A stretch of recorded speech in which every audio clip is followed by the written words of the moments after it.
So Description. Hey, yeah, we're live. Hello, get me a people.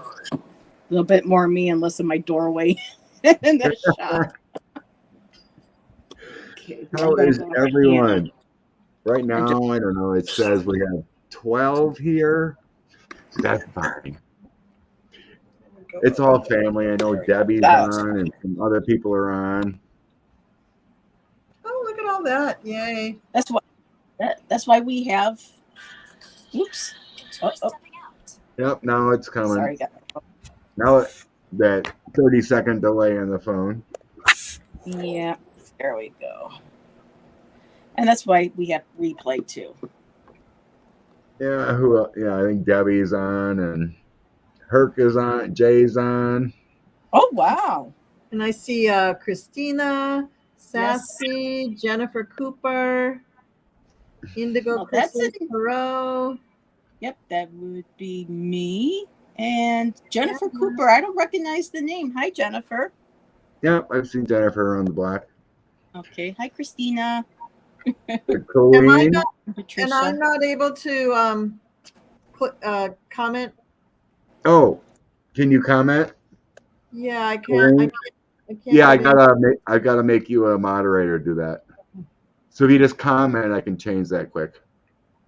Clarence, how you doing, buddy? Hey, Haven't seen you Serena. on the block.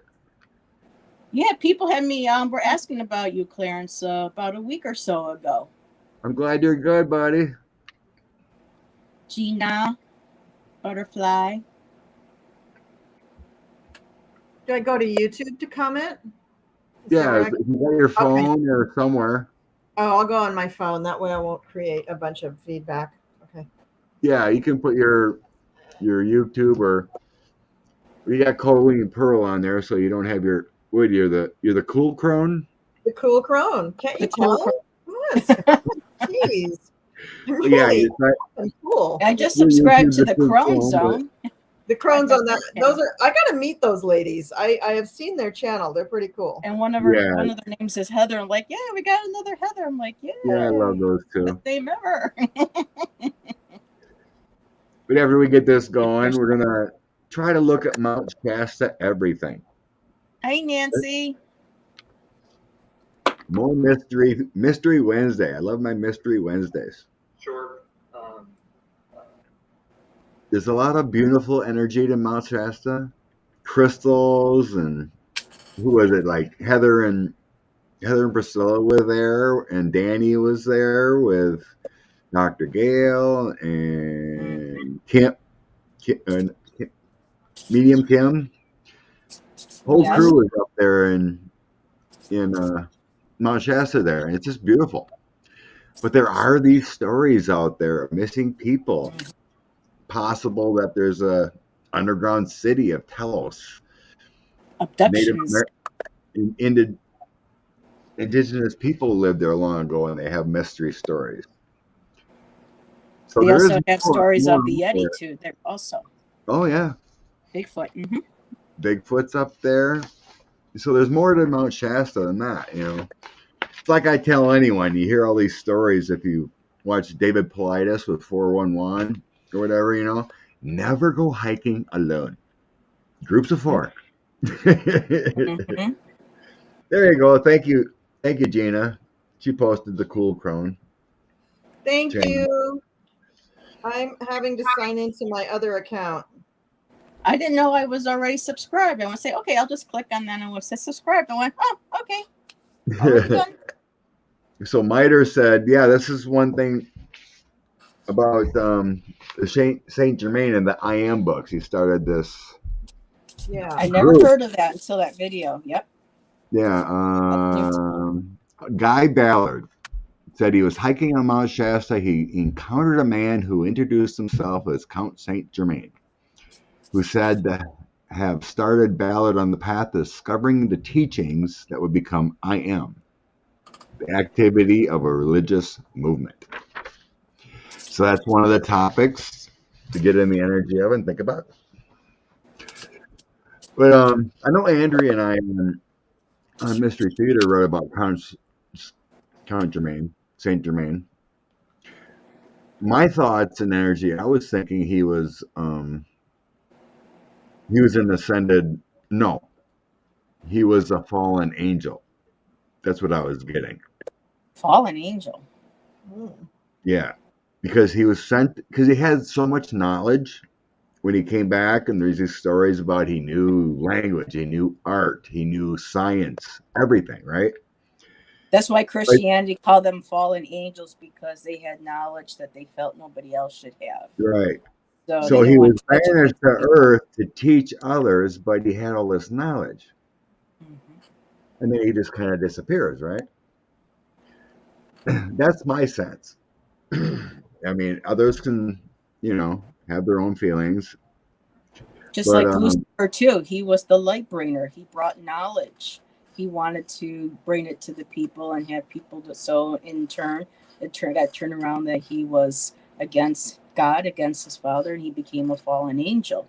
So I'm starting to, now that I'm older, I'm starting to see the parallels and how, you kind of read between the lines, and you see what was manipulated to fit certain people's narrative. And I'll leave it at that. Or their, yeah, I their think you're spiritual right. belief. I think you're right, though, Heather. You don't want, there's a lot of talk about when you go on, you don't want to go up a certain elevation, on Mount Shasta. Because that's when it gets up higher. And then there's talks about, like, where it's all snow capped, there's always like a fog around it.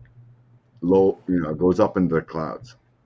Well, There's it's also so high it creates its own Climate, microclimate. Yep. and that's what causes the clouds. And then they say they have those. I've seen pictures, I guess, of these clouds that are in formations that look like spaceships. Now, I don't think that's what people are mistaking for spaceships, but they do have the shape of spaceships. But they're just white, kind of fluffy, but very smooth and linear. Yeah. And Mount Humphreys is 12,500 feet.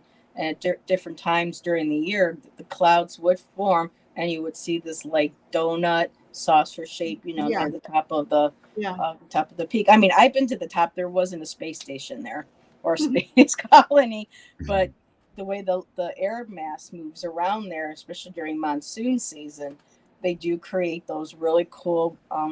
They're called ventricular clouds or something like that, or venticular. And they are pretty amazing. Sometimes it makes you wonder, like, wow, is that something hiding in those clouds? Or are the clouds hiding something? Yeah, the clouds hiding something. Like that hole that they all go into. Yeah, and Shasta is actually a relatively active volcano too. Yeah. It's been a while since it erupted, but there was some rumblings. I can't remember the exact date, but it has blown. Just quickly, Marie Henson was asking who I thought was a fallen angel. And I was sensing when I did the read with Andrea on Mystery Theater that it was Saint Germain was a fallen angel. Andrea was thinking more he was ascended master. But my guys are telling me, and I was sensing that ascended masters are basically when you reach that level of love consciousness within your own life, and then you agree to be a guide. So I was thinking that was ascended master. That's what I sense more so. So it's like a fallen angel is like you've done wrong, as a angel. So then God or Source sends you back. Because to me, it only makes sense for someone to come down on Earth and have all this knowledge without having study, go to college, to know everything about the arts, to know everything about science, to know everything about different languages. That doesn't happen, right? Not to normal people. No. So he had the knowledge already when he came to Earth. And he hadn't been a human before. No, not that I know of. Not that I sense. Because I thought, so I thought that the part of the definition of ascended master was that they had once lived on Earth. Yes. And then ascended master. But well, that was my sense. Is our yeah. soul's ultimate goal is to ascend to be a master, which to me senses like to guide another soul, to be in spirit to guide another soul. That's my interpretation and sense of ascended master. Yeah. To guide other souls to, be in the realm of an angel. Not ascended master to me would not be on earth. Yeah. I kind of think of as we ascend so that we can help others more kind of like in a like Walmart employee structure. Like you have to get to be a supervisor and then a manager and then a little higher and then it takes quite a bunch to get up there to ascended master. Personally, that's what I think. Right. And because I know that a lot of times people will tap as their guides just their own relatives who have passed on, and they're probably not ascended masters, those people, but to me, they are some are like our spirit guides or spirit guides. really an ancestor. That's what I mean. Yeah. But that's my sense. So I mean, everyone has their own interpretation, whatever that resonates with. But this is what my soul, my essence is telling me.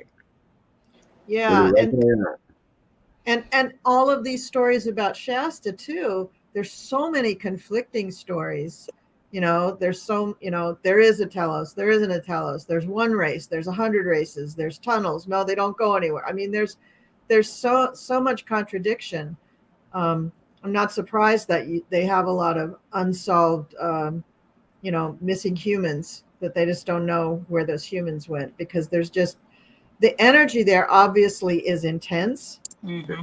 Yeah. And some of it, how about this as a hypothesis, that for some people, especially the ones that get lost there, maybe they can't handle the intense energy of that, whatever it is, a portal, a vortex, a city, a different realm. Maybe they just can't handle that energy, and that causes them to go somewhere else. Or maybe they do ascend. Maybe they're ascending into another realm there, and that's why we can't find them. We can't see them anymore.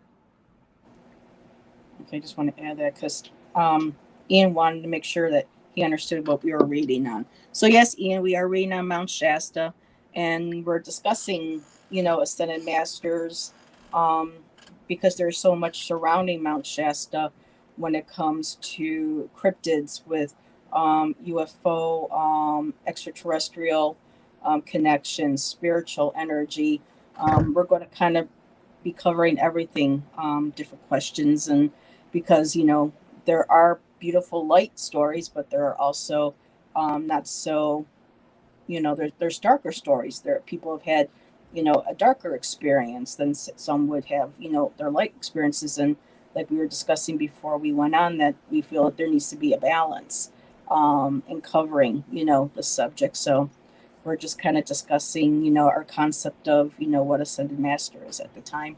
And I don't think Jesus did anything wrong. It depends, I think, Miter, on your understanding of Jesus through the Christian Bible as compared to some people. For me, coming, from like a spiritual, because I'm more open spiritually. I don't adhere to one dogma or one religious belief. And I just feel like he came to earth. For me, he wasn't already, as the Christian Bible says, God. To me, he came as a being of light to teach and to heal and to lead people on a path of more heart-centered, more compassion, more love. And he experienced what he did on this earth. And when he passed, he chose to become an ascended master. I mean, that's my feeling for it. So, yours, Colleen? I for many years I attended a Hindu temple, even while I still practiced Wicca, and one of their beliefs stuck with me that I thought just made a lot of sense. That they believe that whenever the world gets into a really terrible place, the avatar appears, and the avatar is an incarnation or new version of whatever, Krishna or I can't think of anybody else's name right now. Whatever their main Buddha, god. Buddha, Muhammad. Exactly. That spirit, that soul, will come down to earth, take a human form, and do his or her best to help humanity as much as possible. And you can look at Buddha, you can look at Muhammad, you can look at Jesus, you can look at many, many, many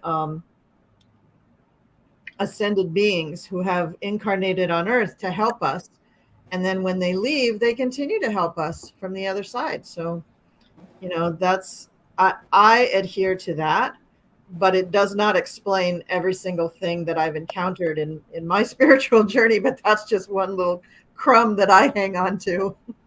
Yeah, I mean, if you think about it, you think of the trillions of people in this planet and had their own lives to deal with and what they've went through, all the events that have ever happened. Hard to get at everything. Mm-hmm. So I'm pretty much 100% agreement with Heather. Mm-hmm. Jesus is the teaching that we should all believe. We don't worship idols. We don't worship one God. We worship ourselves and others, other souls. And everything is branched off into their own little realm, and it's caused all these holy wars. Mm-hmm. I think that's what ascension is all about, is getting back to the teachings of self-love, unconditional love for everyone. Once we get there, everything's fine. And Jesus came down for this time to show everyone what it's supposed to be, and then the story to die for our sins. It's powerful, but the problem is I don't connect to. Well, I mean, it's the story. It was unfortunate, but it was. How am I thinking of? Because I know a lot of people are talking these days about the concept of making a commitment, but soul contracts. Excuse me. And for me, I feel like not dying for sins, but he had made a contract, a soul contract, knowing that what he was going to be teaching, the love, the kindness to everybody, the acceptance of everybody, teaching everybody about their own innate, God source. For me, that was not necessarily, I would use the word worship, but to honor and to respect and be connected to, and but not necessarily, die for our sins, but just be willing to know that there are going to be people that are going to be against him, those, with a darker intent, or a less elevated, like what Colleen, you were saying, you didn't want to say elevating, making you feel like, well, you're up here and then everybody's down here. Yeah. But just more of maybe dimensional energy, love energy. I'm still learning this, having been with my own YouTube channel now and meeting Scott and everybody with different, spiritual beliefs. I've learned so much, and yet when you learn so much and things go, aha, it also opens other doors. Yes. So for me, it's a continuing path.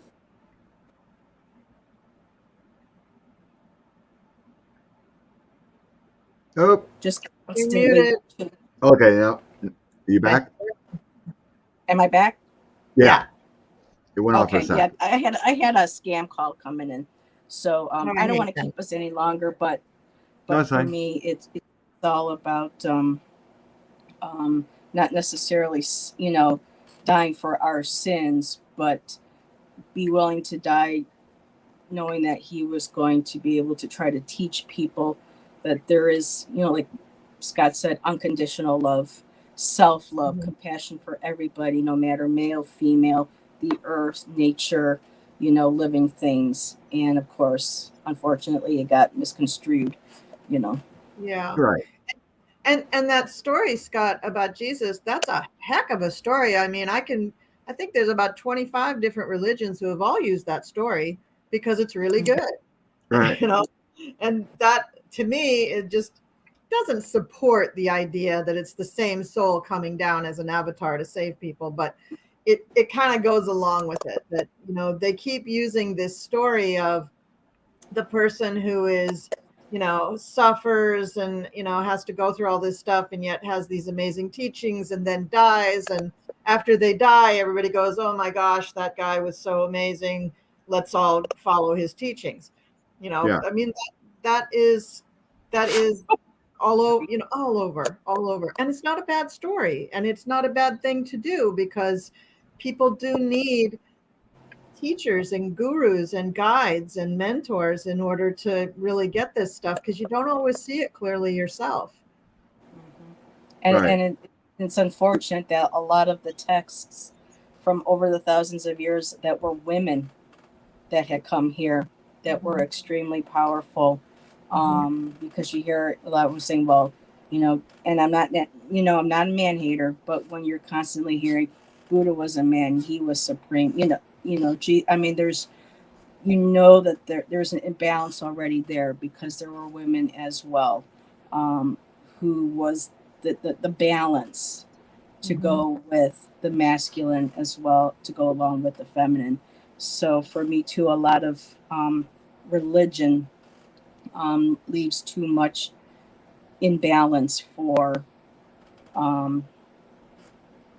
the continuation, not the continuation, but the like the balance that you need, in nature, light, dark, good, evil, male, female, source. So I'll end right there because I know I'm taking us way off course, and I don't mean to, but Oh no, I think it's a great discussion. I think it's really great. Yeah, it is. I mean, it's like some reason my guys are putting the Lion King movie. Right. Circle of Life. It's a powerful Yeah. movie. Everyone loves the Lion King, right? It's the same thing as the story of Jesus in the Bible or Noah's Ark. You give people something to believe in, and they gravitate to it. Sure. I mean, for that matter, Harry Potter, great story, good over evil.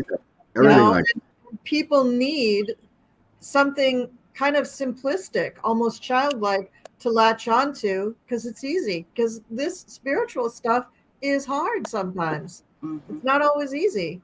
Like you get a little enlightenment, and then you go into your job one day, and you just feel like, oh God, is this guy doing this again? And you got to remind yourself, you're there to spread light. Let's raise the vibes a little bit. That's hard. That's hard to remind yourself of that. Yes, it is. And it shouldn't always be on one person as well. But I understand what you're saying, by just showing love and compassion for yourself, or even for people there who aren't that same way. Even if it's maybe one person that you affect out of that whole office or group of employees, and then they'll go out and it'll be that ripple effect. Yes. Yeah. So that's the whole thing. I mean, it's like we probably wouldn't have got the idea of unconditional love or sacrificing soul and body if it wasn't for Jesus, though. It's the story told, right? Otherwise, we'd probably go along with life just hating each other. Find your wife, but you get out of my life. Yeah. But it's simple. It really is simple. If you just love your being, love thy neighbor, and if something upsets you, just let it go. And that is what a lot of the people that come in contact with ETs and UFOs, when they are understanding of the message, they're saying the same thing, which I love.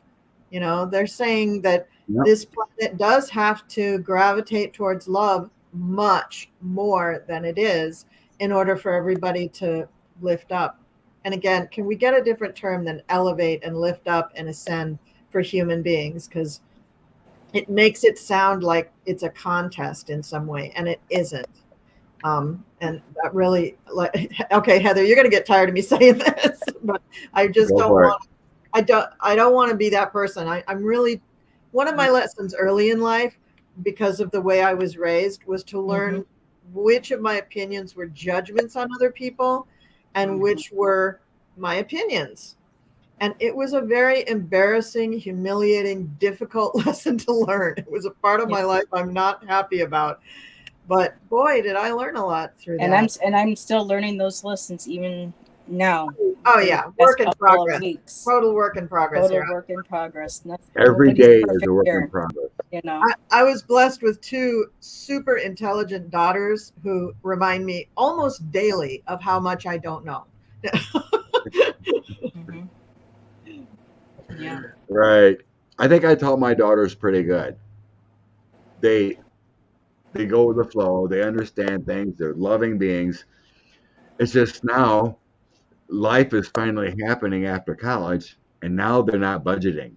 I got one of those too. Yeah. It's like, honey, you were so good in high school, but now you ain't got it figured out.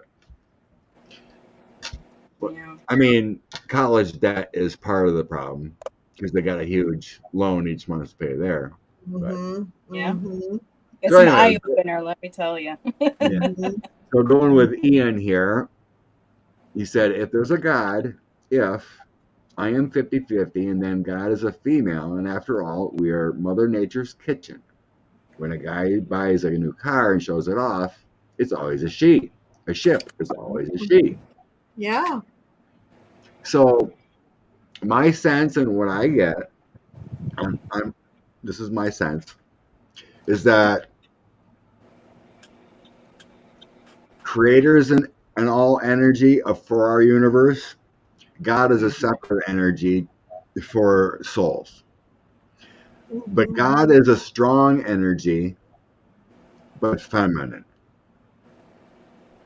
I don't think there's not a male or female to the God source or the love source.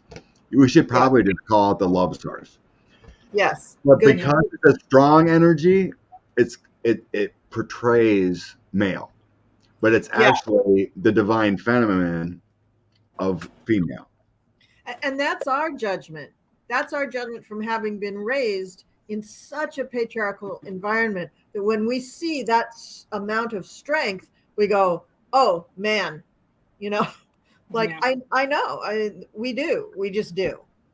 But I agree with you. I think, you know, if you study the Kabbalah at all, the beginning was not even the logos. The beginning was just amorphous being, you know, just a thought, and no sex, no gender, no anything, but just a thought.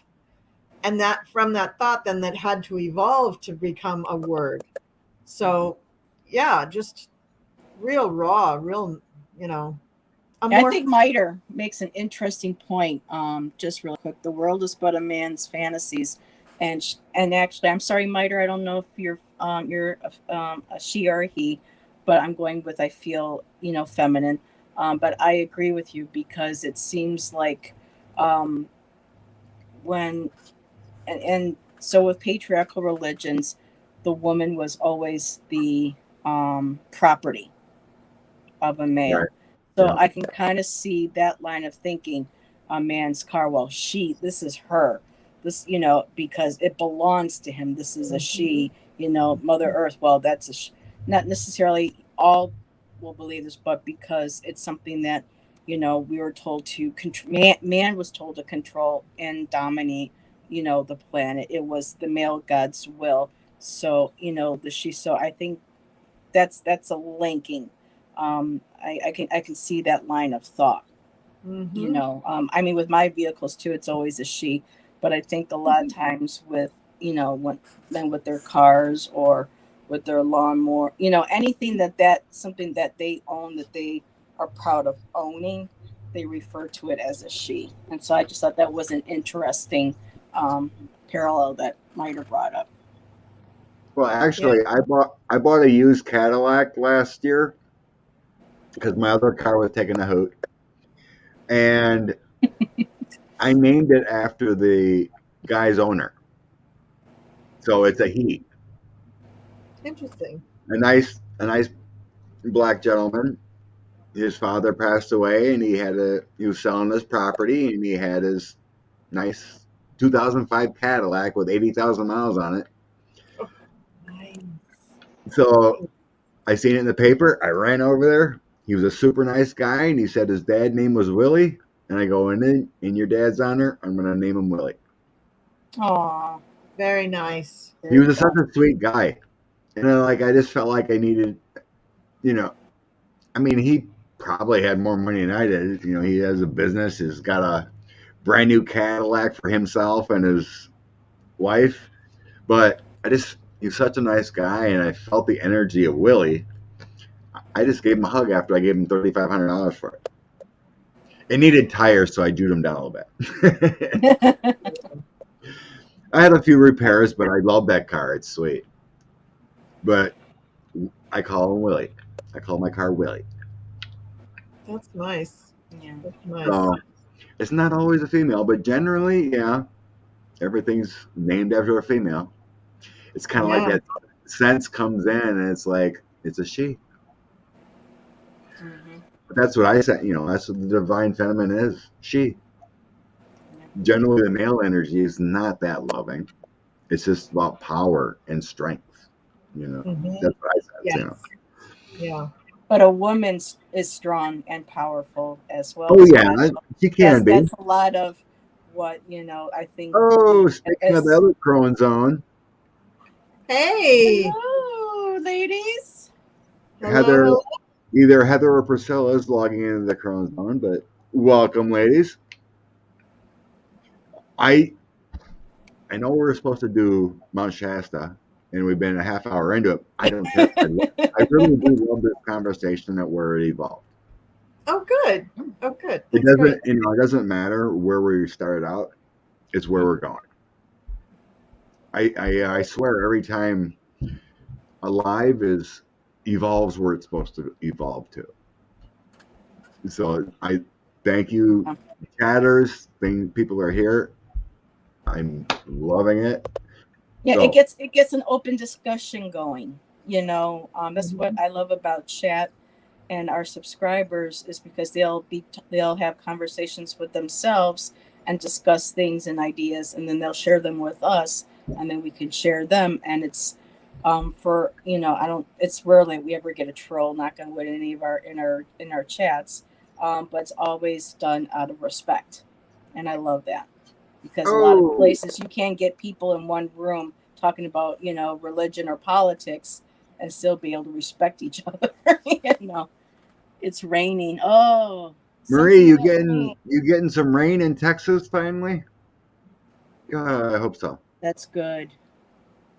Oh, there was the darling from last night. Hey, Valerie. Hey, Val, I did not get the email, so recheck your email, or I think Scott might have forwarded my email to you. Oh, no. Dear. Scientology is not a religion. There's certain we'll back off on that one. Quote unquote beliefs that are cults, like Scientology. That is a horrible cult. Those are That's for a different life. I don't mind discussing. I think I looked at Scientology. I think it was a mystery question with Andrea and I. We looked at where's the owner or the guy that started it. Where's his wife? Yeah, I don't think she's alive. I think he did something to her, but that's just my. Well, he's not alive anymore, is he? L. Ron Hubbard is not alive anymore. Is he? No, Miscavige, who took over. Oh, his okay. wife has been missing. Miscavige, yeah. The wife you're talking about? Oh, okay. Yes.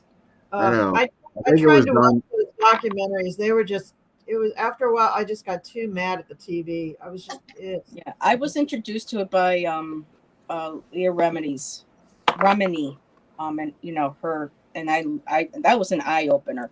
But Shelley Miscavige has not been seen by the public at over 10 years, and they're thinking that she might have wanted to speak out against, you know.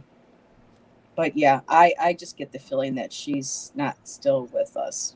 I'm hoping I'm wrong, but you know. I think I was getting. Well, when we ran out, I think it was probably like 2 years ago. I was getting like they hit her. There's like it's like people that didn't conform. They kept them in like secret rooms or something and kept them. Oh yeah, drugged. you were I mean, the horror stories of what they do to the people. So that's what I was getting at a couple of years ago. That she was like kept drugged, wanted her alive, just in case or whatever. But she wanted to leave. I was feeling like she wanted to leave, but you know, the old man was like, people had to people almost lost their lives leaving. You know, being chased down by the cars and, you know, being held by the. I mean, it's horrifying what they, you know what they do. Well, that's why it's a cult and not a religion. Yeah. Religion doesn't do that to you. Well, I hope they don't do that to you. Well, like I said, that would be another whole live discussion on because of the money, you know, and stuff. Are we ready to get off of Scientology? Yep. Yeah. Do you need a shower? Do you need a shower, or what do you need? No, I just threw it away. Yeah. All done. All right. Oh, okay. I'm better now. Grab your favorite cards. Okay. And just throw whatever spread you want on the energy overall that the universe wants to tell you on Mount Shasta.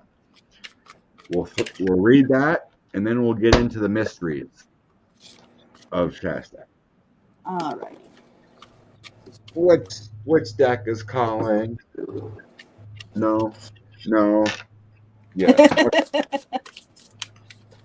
It's telling me Doreen Virtue's Fairies deck is. Oh, there you go. Talk about not balancing the dark with the light. That was, I was going to just bring up because, you know, with love with her cards and everything, you know, the fairies were light, they were happy, you know, they were all there willing to help you, but then she never mentioned the ones that were not so good. And, you know, left that. So for me, even though I do enjoy, I have a couple of her books, it just felt like the cards were unbalanced for me to be able to use. But that was just for. You're talking about these cards? Doreen Virtue. I don't know her. She has like fairy cards and. Oh yeah, she has multiple. And there's a lot of. I wish they were smaller because they're. I mean, I got big fingers, they're but humongous. It's hard to shuffle. They're stiff. They're very stiff. Look at the size of these ones. It's like, oh my god, my hands are gonna ache. But these were the ones that were calling today. Hi, Apple. Okay, now that's the. Never remember this. Hey, Viviani. Hello to everybody coming in that we might have missed. Oh, one of the first times Danny Shea went to Bathrobe Tarot, went to Mount Shasta, I traded crystals with him. He grabbed me a black one. I can't remember what he called it. Obsidian, tourmaline. I think it was a obsidian. He got from Mount Shasta. So I'm using the UFO tarot, but it's a Russian deck. And everything about it is in Russian. So I had to write to the sellers to get like an English translation. And so what I think it's really hard to tell the difference between the swords and the wands in this deck. But this is, I think this is the King of Swords. Oh, wow. Look at that dude. Yeah. He's You got to figure it out. almost. I'm learning. Almost. And for me, what do you? Oh, I want to get those. Those are cool. Yeah, I'm using the Star Tarot, and then I'm using this really cool deck, and it's called the Extraterrestrial Universe Oracle. Oh, I've got those too. I think it's by this guy over here. Yeah, I think you're right. Over here. This pretty darn cool deck. Ian says he worked in Russia for 17 months on and off. I took a vacation to Ukraine in 2006 for a week. I visited Odessa. Oh, wow. Had a good time. So as far as Europe goes, I've been to Ukraine and England, Ireland. Oh, so I would love that.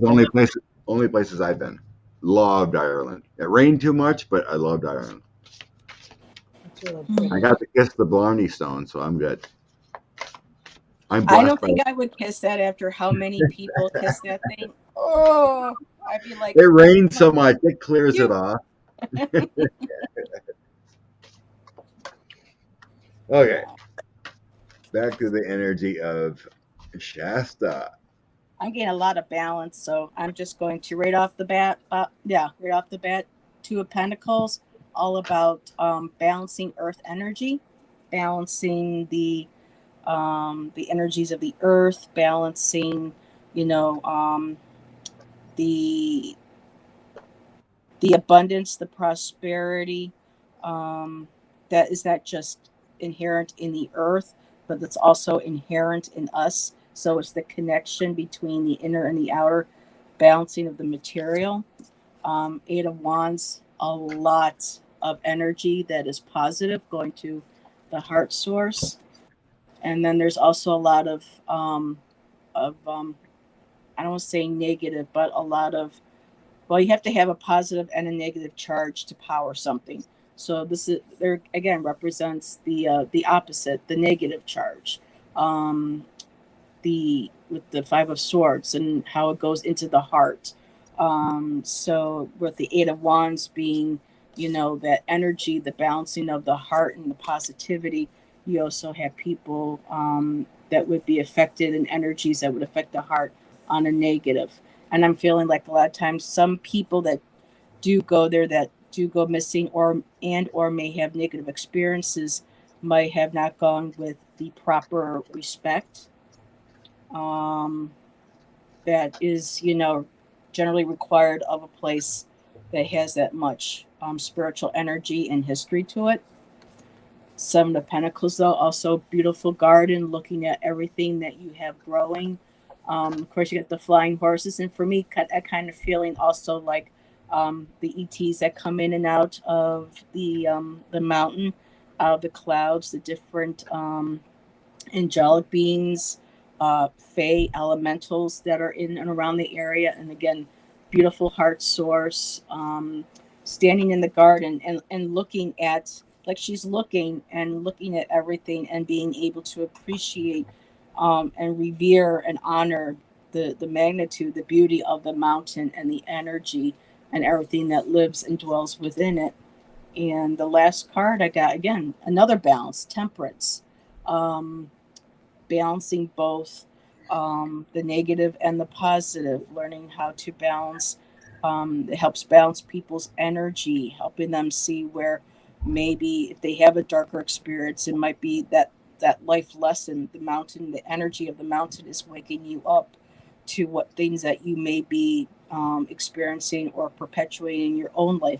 Kind of like a life lesson when you go there. Because there's the beautiful rainbow. People have seen rainbows around there also. And I didn't realize too, in the background you do have mountains as well.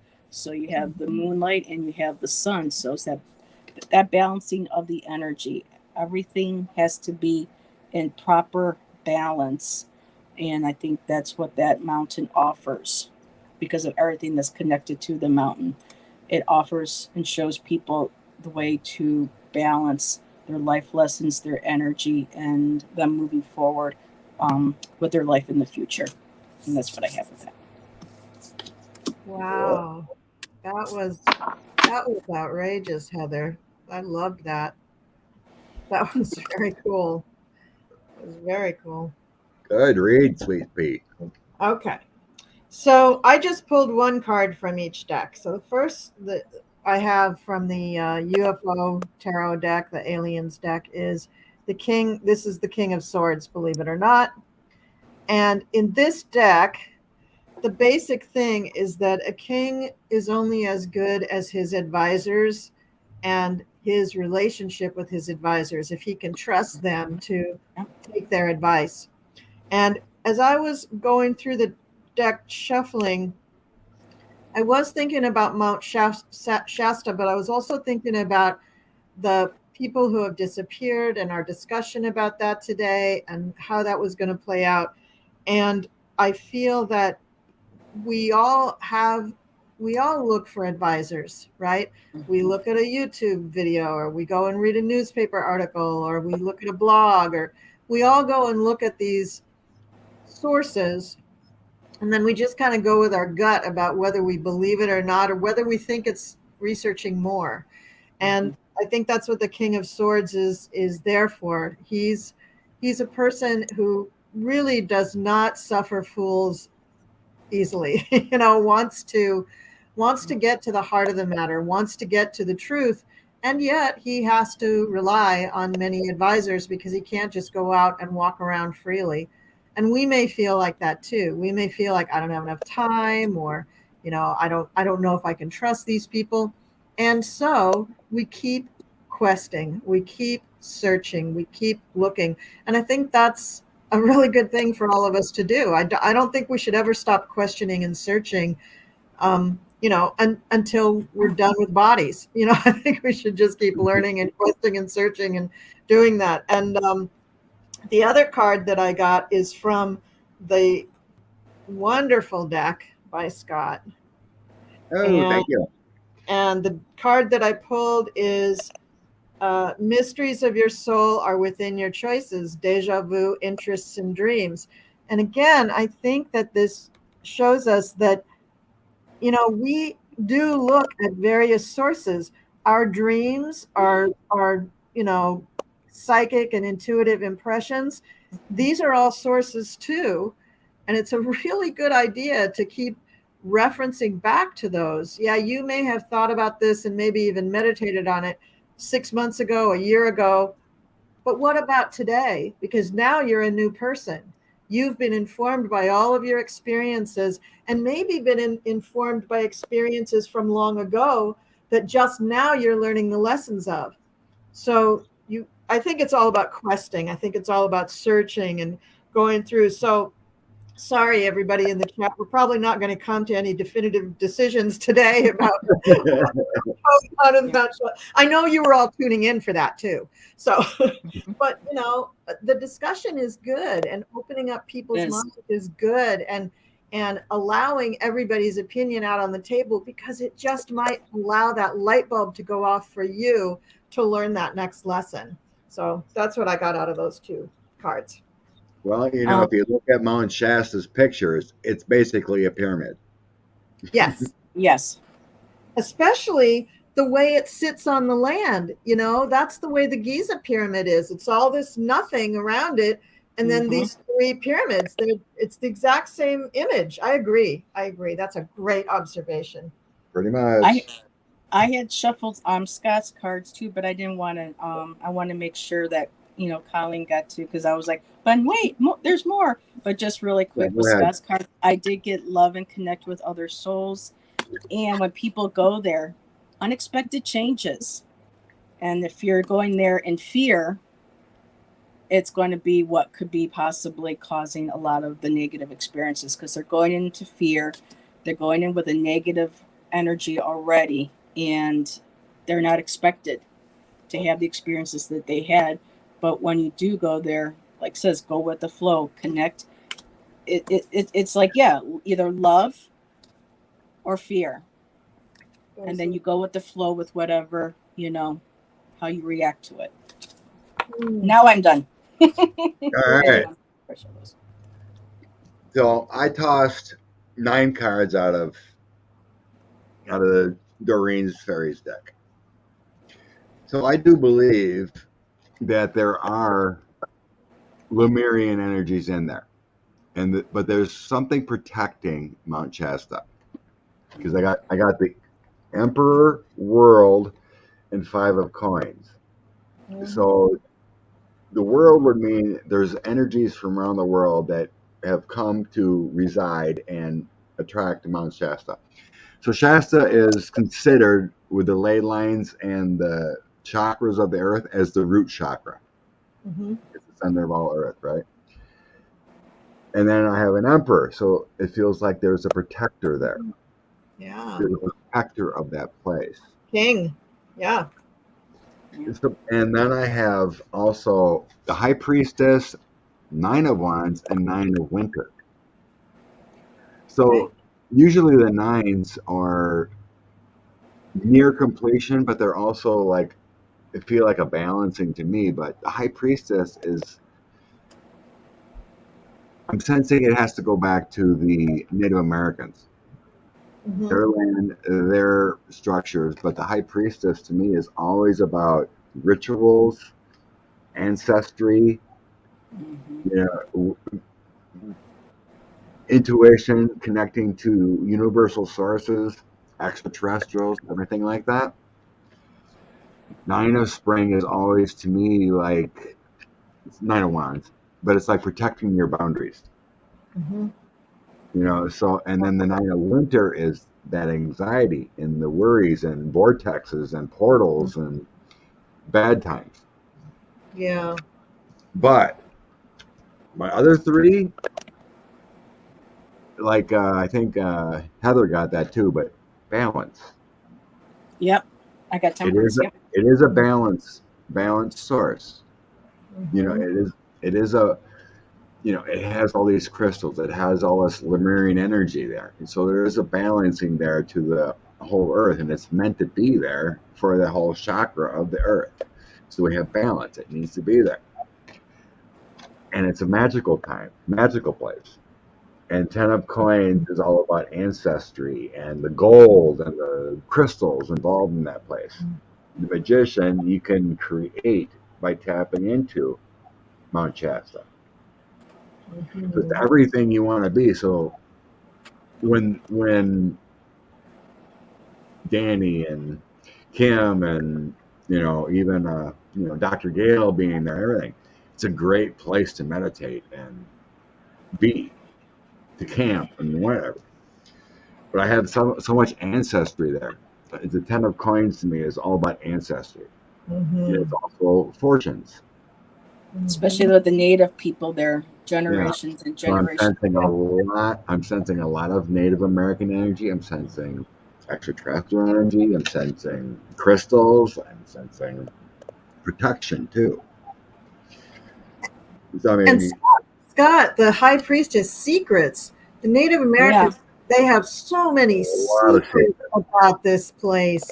And that's not holding us out. It's protecting us from some extremely extraordinary power that exists there, that maybe if people went up above the tree line, they might be harmed. But, you know, they might not know how to handle that power. You know, so it isn't always, oh, they're just keeping secrets. You know what? It might be for your own good. You know, like with some people comparing with crystals, moldavite is such a high vibration crystal for a lot of people. It makes them very sick. It makes them ill. It can physically and mentally hurt them. Just maybe like with Shasta, when you go past a certain point, there may be a vibration within that mountain after a certain point where it would absolutely mess with, you know, our organs, our nervous system, the lymphatic. I mean, our whole body would not be able to probably, or may not be able to take that type of vibration or that energy that it puts off. Agreed. Well, is it? I mean, correct me if I'm wrong, because I'm really not. I don't know that much about this stuff. But the energy torus that's around the Earth, that shape like this with all the magnetic field and all the energetic field, that torus, isn't one of the points of it at Mount Shasta? Isn't that why it's the root chakra? Yes. I have no idea. Same, Okay. same as the pyramids. There's 7 chakras. There's one in Sedona, I think. Sedona, Mount Mhm. Shasta. There's one in Tibet, in the Himalayan mountains. Mhm. The pyramids. Um, I How think about Machu Picchu? South Africa. There's another South one. Africa? Okay. Yeah. So there's 7. Now, 7 So, points. sure, sure. now, And I thought the, Glastonbury, England, was yes. considered the heart chakra because it Oh, that connects with makes sense. Stonehenge. The So chalice. you can Google that and look that up. That's But where I want to Yeah. go. But Is yeah, the chalice. there's 7 chakras of the earth for the ley lines to connect and everything like that. Yes. Right. Because a lot of information about like the hybrid programs of the ETs and humans, a lot of that is all about adjusting people's abilities to accept the higher energies, and they can't do it in 1 or 2 generations of hybridization.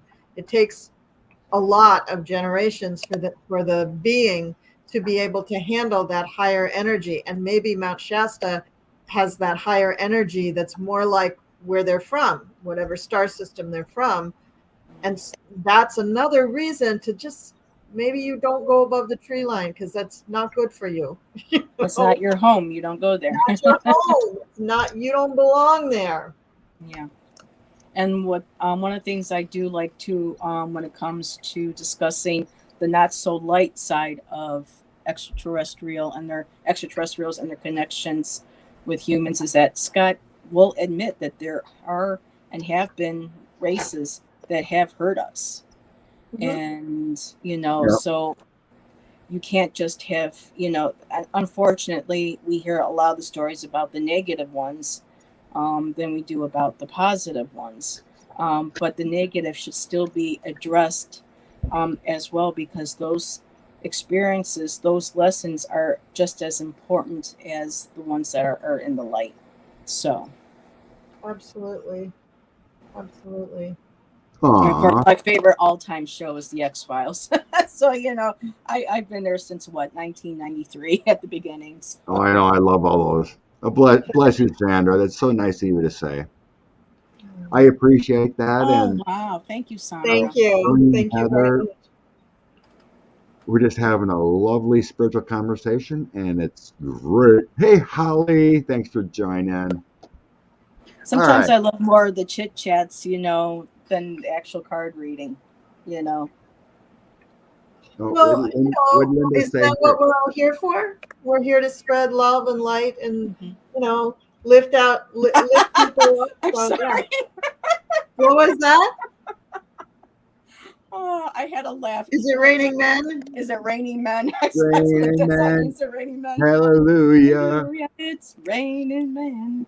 Amen. Sorry, yeah. Cool. Very cool. Your profile. That was great. Cool, Lorraine. All right. Oh, look at that picture. Oh, wow. Cool. Oh, wait. What picture? See that her profile picture, or his or her profile picture right there. You can see there's a rainbow and. Oh, is that Shasta? Yeah, Oh, that's wow. Shasta. Who's? Let's see. During a I don't know, but there was a rainbow. It's cool. Snowstorm. Well, it wouldn't matter what the other weather is because it has its own weather. Yeah, its own time. Yeah. Mm-hmm. Okay. Cool. So we know it's a wonderful place. And like anything, when you're going out in the woods, going camping, go in forest. Do not go alone. And do not take your eyes off your children. Yeah. They wander. They're curious. People. This is a big argument for leashes for your kids. Nowadays, so many parents here just take a phone and they keep walking in their phone and leave their kid behind them. And I'm like, no, don't do that. No, it's terrible. So 3-year-old boy, okay, cards now. Moving on to a different deck. So there is a brief video on YouTube. I didn't link it or anything, but it's kind of hard to find. But the story goes that this family was out camping, and this 3-year-old boy wandered away.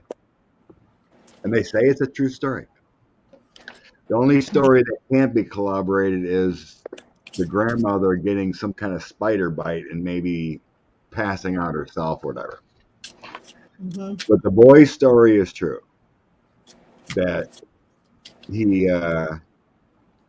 went missing for 5 hours, and then many strange things happened. Supposedly, he met up with what he called a robot grandma. Looked like his grandmother, but didn't act like it.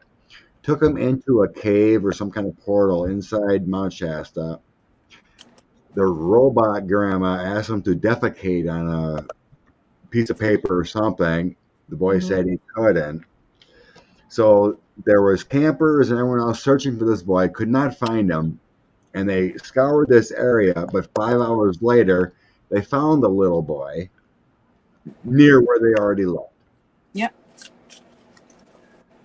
And the grandmother corroborated the story because I guess that was the first person he talked to when they found or something like that. Yeah, he was talking to his grandma on the phone, and the grandmother, apparently he said to the grandma, his mom overheard, well, I liked you, Grandma Cappy, and not the other Grandma Cappy.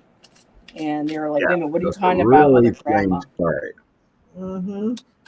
So was there a mimicked extraterrestrial that tried to take some of this boy's DNA and he just returned him later because it couldn't come through the DNA? Mm-hmm. Did he walk into a portal just walking away? What happened to this little boy? Oh my. What'd you hit, Last Heather? card. Are you hiding, Heather, or what's going on? Oh, one of the cards flew out of Oh. my hand and went down to the forest reaches. Okay. High knowledge. It makes sense, Well, though. you need to check out the first 50 minutes because it was a good conversation. Okay, Do you so have to what's take the off? exact?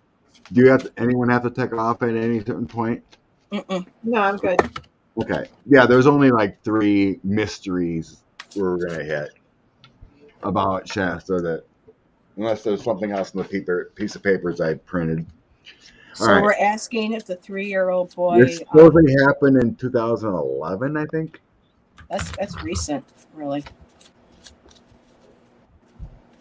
But the boy is currently not harmed or anything. He came back healthy. It's just a weird experience.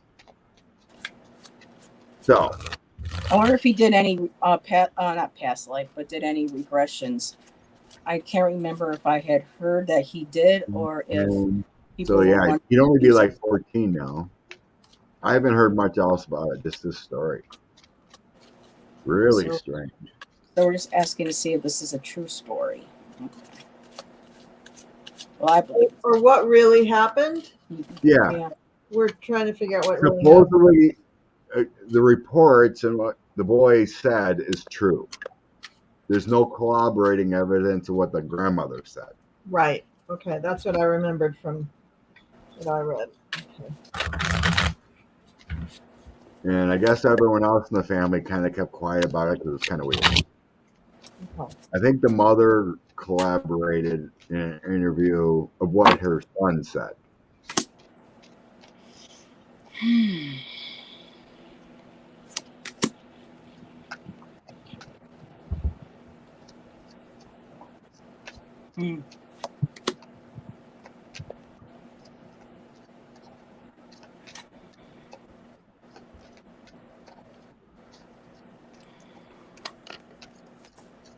Some weird cards here. Ooh. I'm not getting anything feminine with this grandma robot. Weird.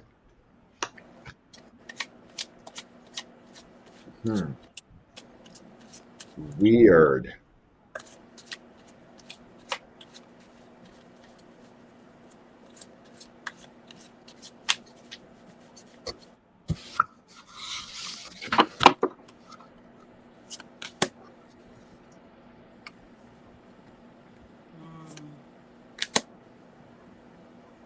Wow. Okay. Okay. All right. So I'm ready. Can I go? Yeah, go for it. I'm Go slow. for it. Mine's kind of So weird. Yeah, the mine are really. first card that I got, I just did 5 cards. So the first card that I get, believe it or not, this is the Tower in this deck.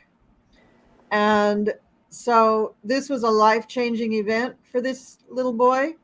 His perception of reality is forever changed, and he's trying to express it in the terms that he knows as a 3-year-old, but it's way different. And he did leave. This is the 8 of Cups. And he did Oh, leave. He left this realm. those look And like he went spirits. with them.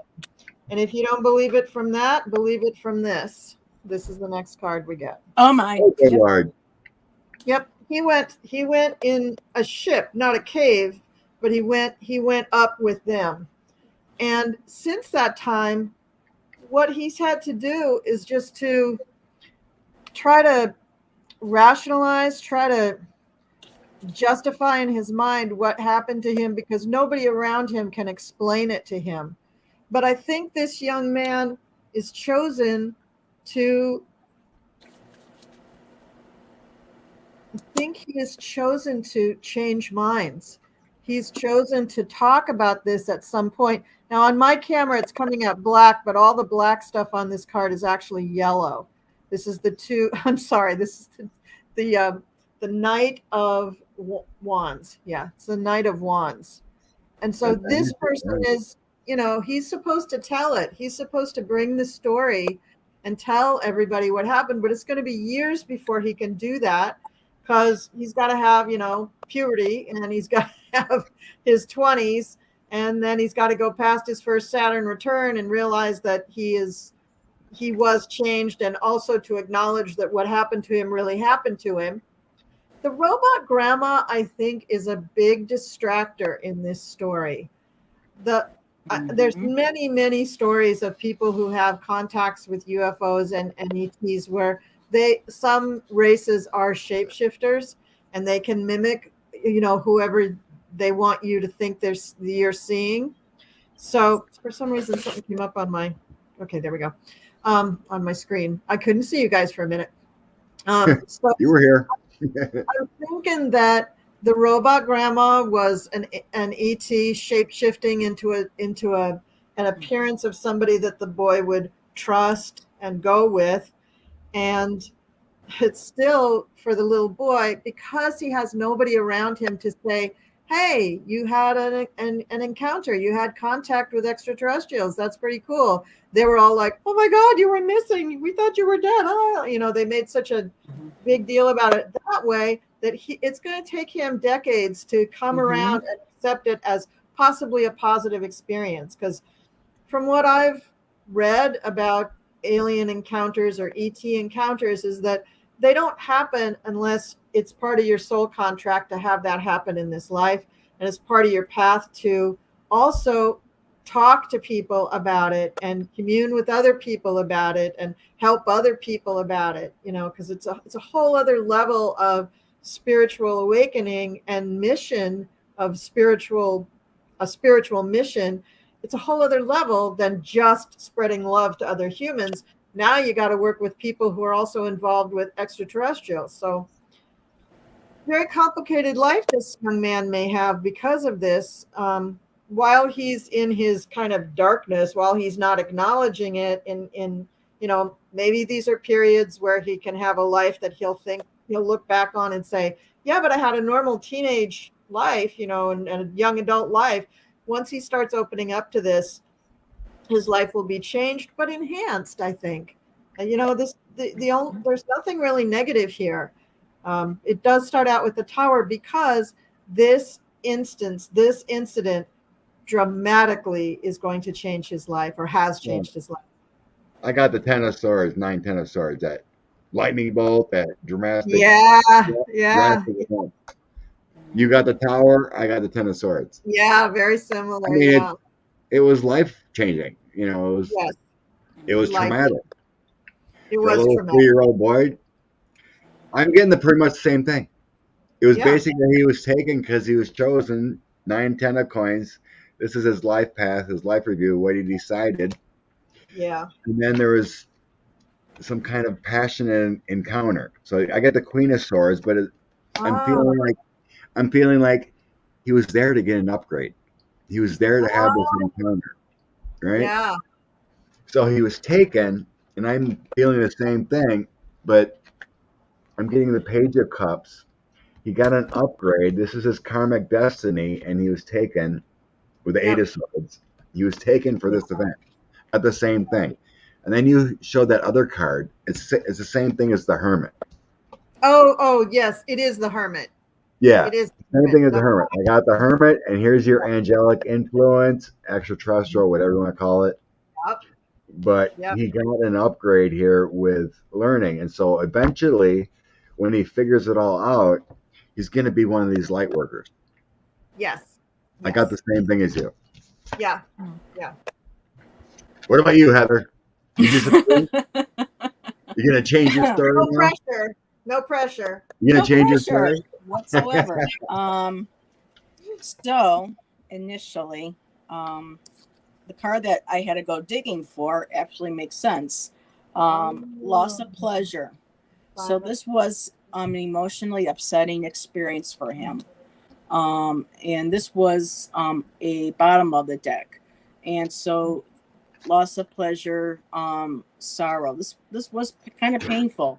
I don't know if they might have caused him some sort of pain or just the sorrow of that having happened to him and everything after that. Now, mom and dad covering it, grandma possibly elaborating on it. That just wanting to, because I know I didn't get the Hermit, but a lot of these look like they're going within, like the Hermit, that they're It afraid. looks exactly like the Hermit. So, but the first cards I got, which was because everyone was saying, robot grandma, I'm getting all men. I got the King of Pentacles, and in this deck, I'm using the Heaven and Earth deck. The kings are in what look like chariots. So you could maybe put together that these could have been, in this instance, a ship. So for me, with this being the King of Pentacles, Earth, he did come across an individual on Earth. Now, when he said that he wasn't able to give the DNA sample, that's interesting because I got the Seven of Pentacles and it's success unfulfilled.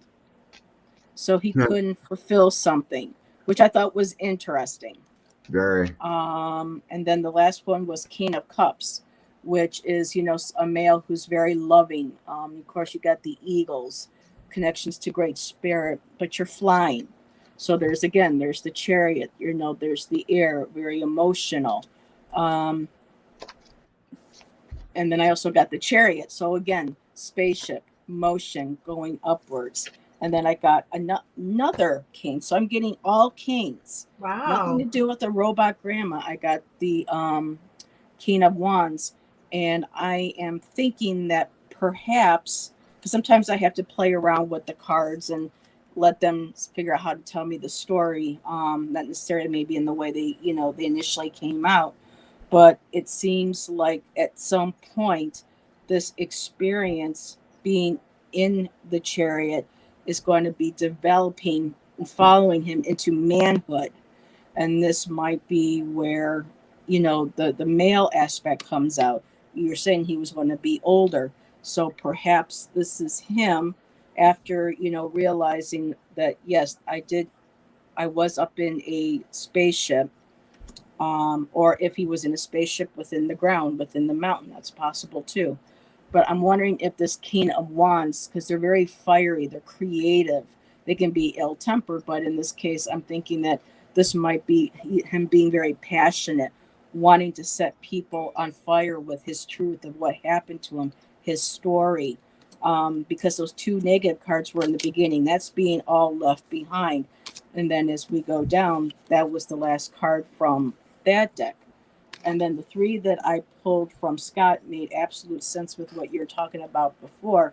And now I got the fear will be your downfall card, but looking that aside, here's like a young boy and here's these aliens. Oh my God, I'm scared. That memory is, maybe still sticking to him.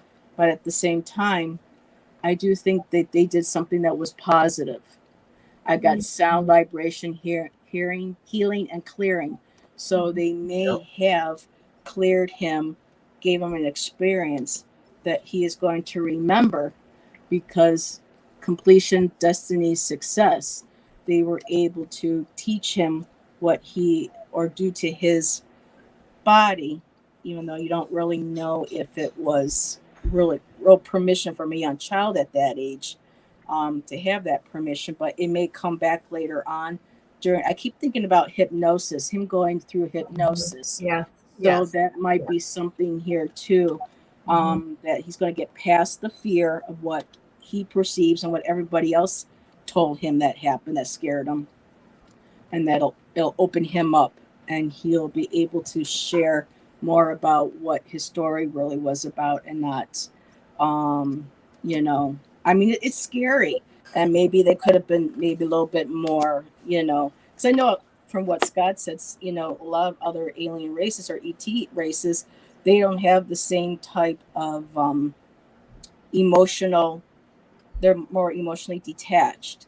So to them, this might have been like, well, this is going to help him. This is what he's going to go through. Can't help it. They might have been more emotionally detached when they took him. And that might have been what scared him too. But eventually he'll learn that what they did for him was to help him and not to intentionally hurt him, if that makes sense.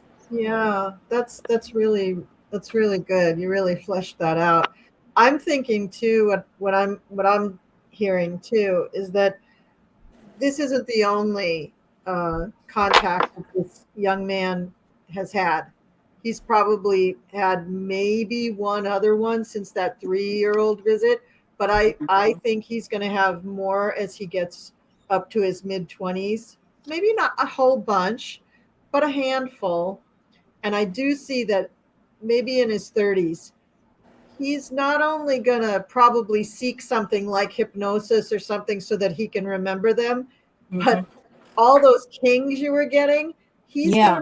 going to find out that older men in his family have also had this experience, and that is going to open him up to be able to say, oh, grandpa, why didn't you tell me all these years? And that's when he goes, oh my God, I got to tell everybody. I think that's what I'm getting. I mean, that's why I was looking at all these kings and their, All those grandma, mother, I'm not getting, oh my right? God, what is with all of these kings? Yeah. So that could have been him progressing through, and finally that King of Cups, where he's emotionally stable enough and he's grounded, like with the King of Pentacles, to be able to say, okay, now I understand, and usually when someone's taken, it's not only once. Right. And of course, it's not always for pleasant reasons. There are, nefarious ones, but I think most of the positive ones outweigh the negative ones. And I think he'll come to find that his might have been just with a race of ET that were just emotionally detached, and they were only thinking, like your card, very mental, that keynote, at the controls, very intellectual, the swords. I'm only thinking in practical sense. I don't feel, I think mentally. Yeah, because they've got work to do. They're on a mission. They've got to accomplish something. They needed that DNA. They couldn't get it. But I think at 3 years old, he was probably allowed to carry the memory back with him. I think the contact that he has as he's older, probably he won't have a conscious memory. He'll have to go through hypnosis to get the memory. It's nice though that they said they were upset that he couldn't give. Now, if that's true, part of the story that he couldn't give, a sample, at least that shows that they didn't hurt him, like with Benny and what was his name, Benny and the other lady from New Hampshire, where they didn't care. They just took Betty and Barney Hill. Benny and Barty. That's a scary This is story a for me. whole new evolution. I don't believe our extraterrestrial friends hurt anymore, or cause not anymore. I hope, but they subjected Benny and Betty to But remember, there's thousands of races, and for years, unfortunately, yeah, someone's going to we be. were all watching Ancient Aliens and believing that the Anunnaki was this benevolent race that gave us all this knowledge and information, and then come to find out that, oh yeah, they also engineered human slaves to do all their work. Oh, thank you. Okay, yeah, that was real nice. They've But also been referred to as the fallen angels as well, the Anunnaki. yes, true, that's true. And the reptilians, that they've gotten a bad rap for a reason, but then there's some that are not so bad, So Yeah. there's so much variation out there for all of them. Just like humans, there's good guys and bad Exactly. guys. There's good ones and bad ones, yeah. And we don't even have that many races on our planet. Think about having thousands of races, because there's thousands of planets and star systems. We got what, 5? Maybe 5? Yeah, exactly. Yeah. They look at us and kind of shake their heads like, oh, they're so cute that they think that they have race problems. That's so cute. I was watching a video. They said that Lemuria and Atlantis were actually at war together because Atlantis ended up wanting to become a dominating power. And Lemuria didn't want to be a part of that. And because of the warring between the two, that's one of the things that set off the plate tectonics, which ended up creating that devastation. That's a theory, and I found it a very interesting one. But like I said, if we knew everything, we wouldn't be alive right now, because we're here to learn. So if we're not learning every day, then what's the importance of our existence? If we got all the answers. Holly Deshane is saying the reptile race is the negative race. Some of them. There's several races that represent as reptilian, and some are great, some are not so great. Depends on where they're from. What do you think, Scott? Because I've always felt reptiles are negative. Even in your cards, even one of your cards showed them as being the negative entity. So because it's the standard, right? Yeah. That's why I play it. There's praying mantis ones that are evil, and there's other ones that are doctors. And it's interesting. Go ahead. No, I was just going to say those praying mantresses remind me of doctors. That's why I don't like them. But it's interesting because Chris Carter, during one of the episodes of X-Files, there was actually a race of evil entities. I think there might have been an ET race that were actually praying mantis. Mm-hmm. And this one guy one day was able to see it shifting through its periphery, and how it was attacking people, especially in his workplace. And so when I heard after all these years later praying mantis, it was just like, oh my God, is Chris really like Lucas and all of them in with Roddenberry? Are they really all that tapped in, that they're picking up on this, and it's coming through the writers, and being brought into the series and showing people? But yeah, that was an evil entity in the X-Files. It was a praying mantis entity. So I find that interesting. I'm going to find my card with the praying mantis entity on it. Okay, Mr. Guy Ballard. Now he's the one that said he found the Lemurian race and then waited, Scott, 30 years to go back, it said on that video? Or 30 days or something? So yeah, according to what I just printed off, it was online, just to give a little. 1931, Harvey Spencer Lewis, using a pseudonym, wrote the book published AMORC, about the hidden Lemurians in Mount Shasta. That was a bibliography on Mount Shasta that described the responsibilities of the legend's widespread popularity. The belief has been incorporated into numerous occult religions, including the I Am activity, the Summit Lighthouse, the Church Universal and Triumphant, and Cryon. According to Guy Ballard, While hiking on Mount Shasta, he encountered a man who introduced himself as Count of Saint Germain, who is said to have started Ballard on the path to discovery of his teachings that would become the I Am activity religious movement. Oh, okay. I got the wrong guy then. I'm Me thinking too. about the Me other too. guy. Yeah, I'm thinking about the one who said he found a cave and found all the treasures of Lemuria and then Right. disappeared. Nope, there's a Years. Yeah, That's a that was, different guy. I think that was J.C. Brown or something. Brown. Yeah. Yeah. This is J.P. Brown. That's the next one. That's the next one. Okay. This is Guy Ballard. So The Guy I Ballard started the I Am movement, and he says he met Count Saint Germain. Which So- is supposed to be, was also seen when the Declaration of Independence was being written. There is that he story was there. too that he might have been there. Yeah. All right. So is this What's Guy it called? Ballard So was Guy Ballard full of truthful? it, or he just go up there and did an ayahuasca trip and believe it? Let's Did see. something. Let's see the energy of Guy Ballard. Could Scott, could have just been shrooms. You don't always have to take ayahuasca for Would this have shit. been, yeah, shrooms. He hit his head and thought he'd seen Jesus and came back with a story. Who knows? Oh, I know, right, Keith? Gorn from Star Trek. Yep, those are reptilians. When Captain Kirk fought the Gorn. I remember that. All right, you don't remember all the Star Trek series? I didn't like the original. I was a Star Wars girl. You know, I was into Lost in Space when they brought that back on the TV. Yep.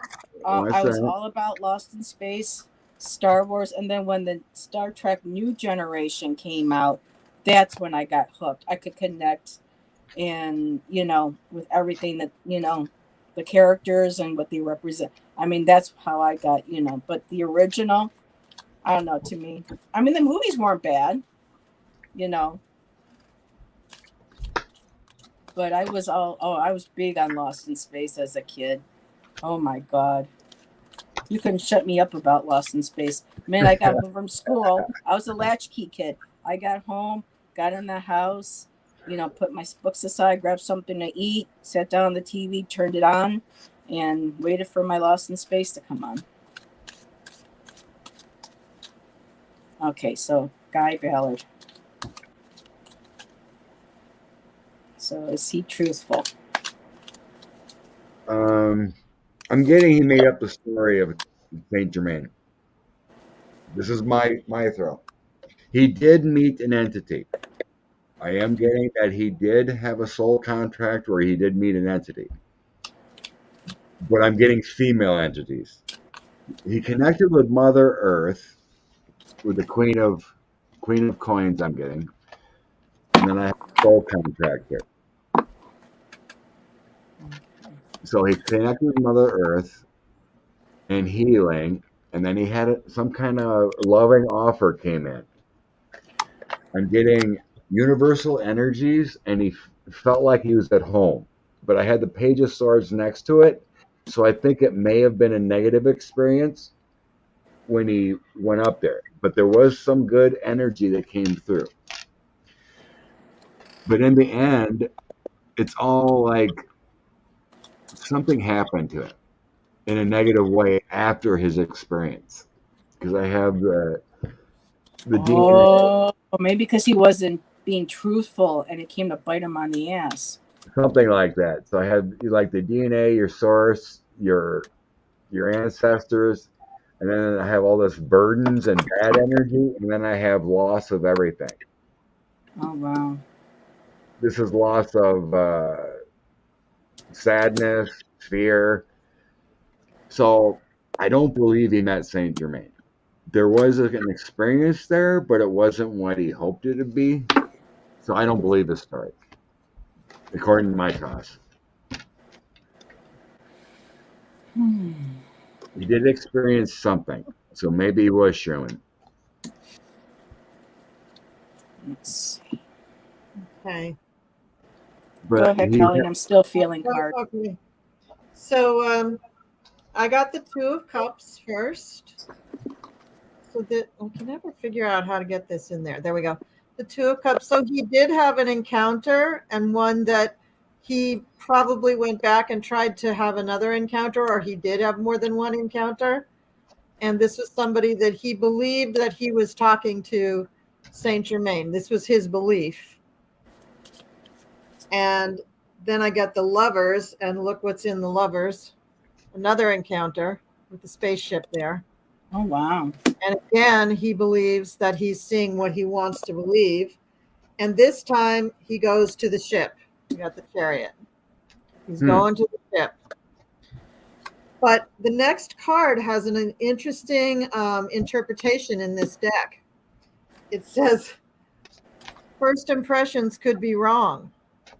So I agree with you that this is the Knight of Cups. Isn't that cool? That horse energy, the waves. And it's saying first impressions could be wrong.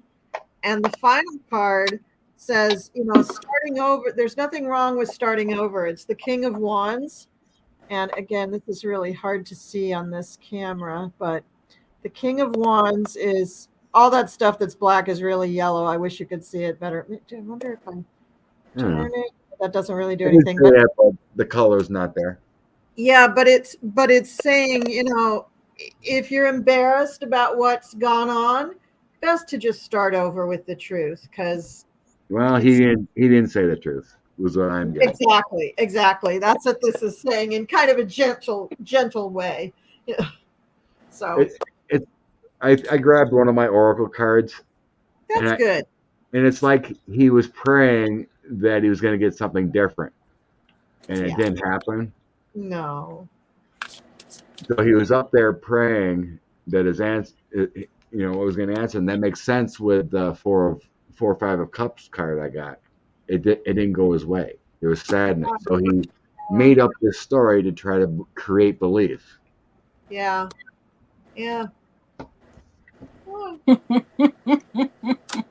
He went way out of his way to cover his story with all that I am. My goodness, that's a huge creation. Just not the truth. But nowadays, though, I am is becoming more popular again because it's such a powerful 2 words to put in front of a statement. So saying I am poor, I am this, I am abundant. So a lot more of like I am growing to love myself. So a lot of the I ams are coming back and in a positive light. So I'm not sure if that's what he was trying to teach. Maybe that was his purpose. Maybe that was his purpose as a pseudo light worker. Just to bring that phrase to mainstream, to the collective consciousness, so that people would begin saying that. I mean, the one source has been known to use us in weirder ways. Yeah. Oh, well, I got weird cards again. Oh, good. Let's hear it. Come on. So the last 3 that I pulled was from my I have so many collect and read decks. It's unbelievable. I'm trying to remember. I can't remember the name of this one, but people recognize it. So I got the Fire Prince, and it's optimism and aggression. But I think that this actually tells the story of who he was. When he went up there, he was optimistic. But when he realized he wasn't getting what he thought he was going to get, it became aggressive.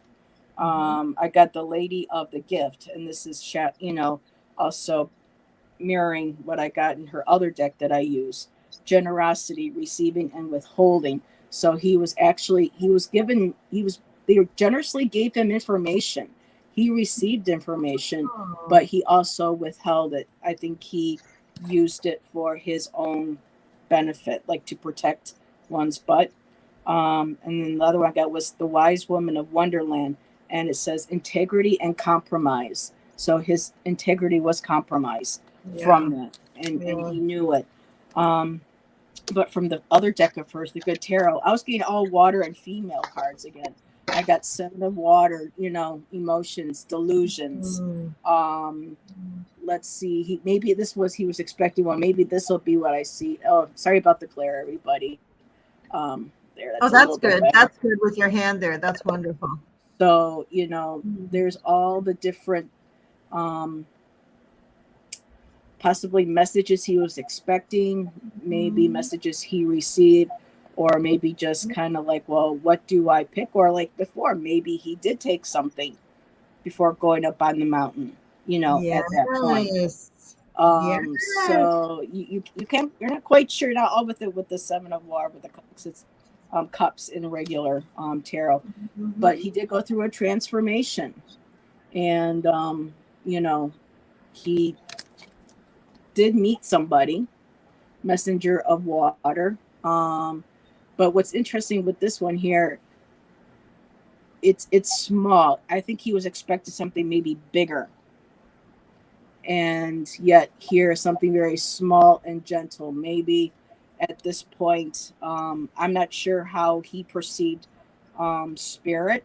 Perhaps going up there, he was in the mindset of like patriarchal thought that higher powers, ascended masters, these are all going to be men coming to me.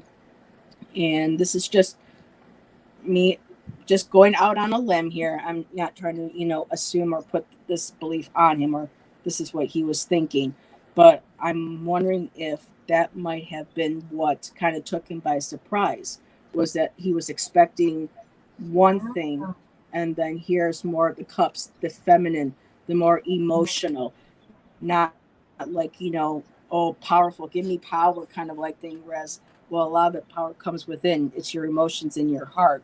Love is the true power. So he might have been struggling with that.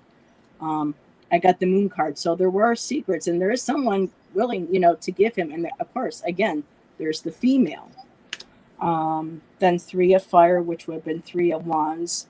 So 3 of wands. Oh, why am I drawing a blank for 3 of wands?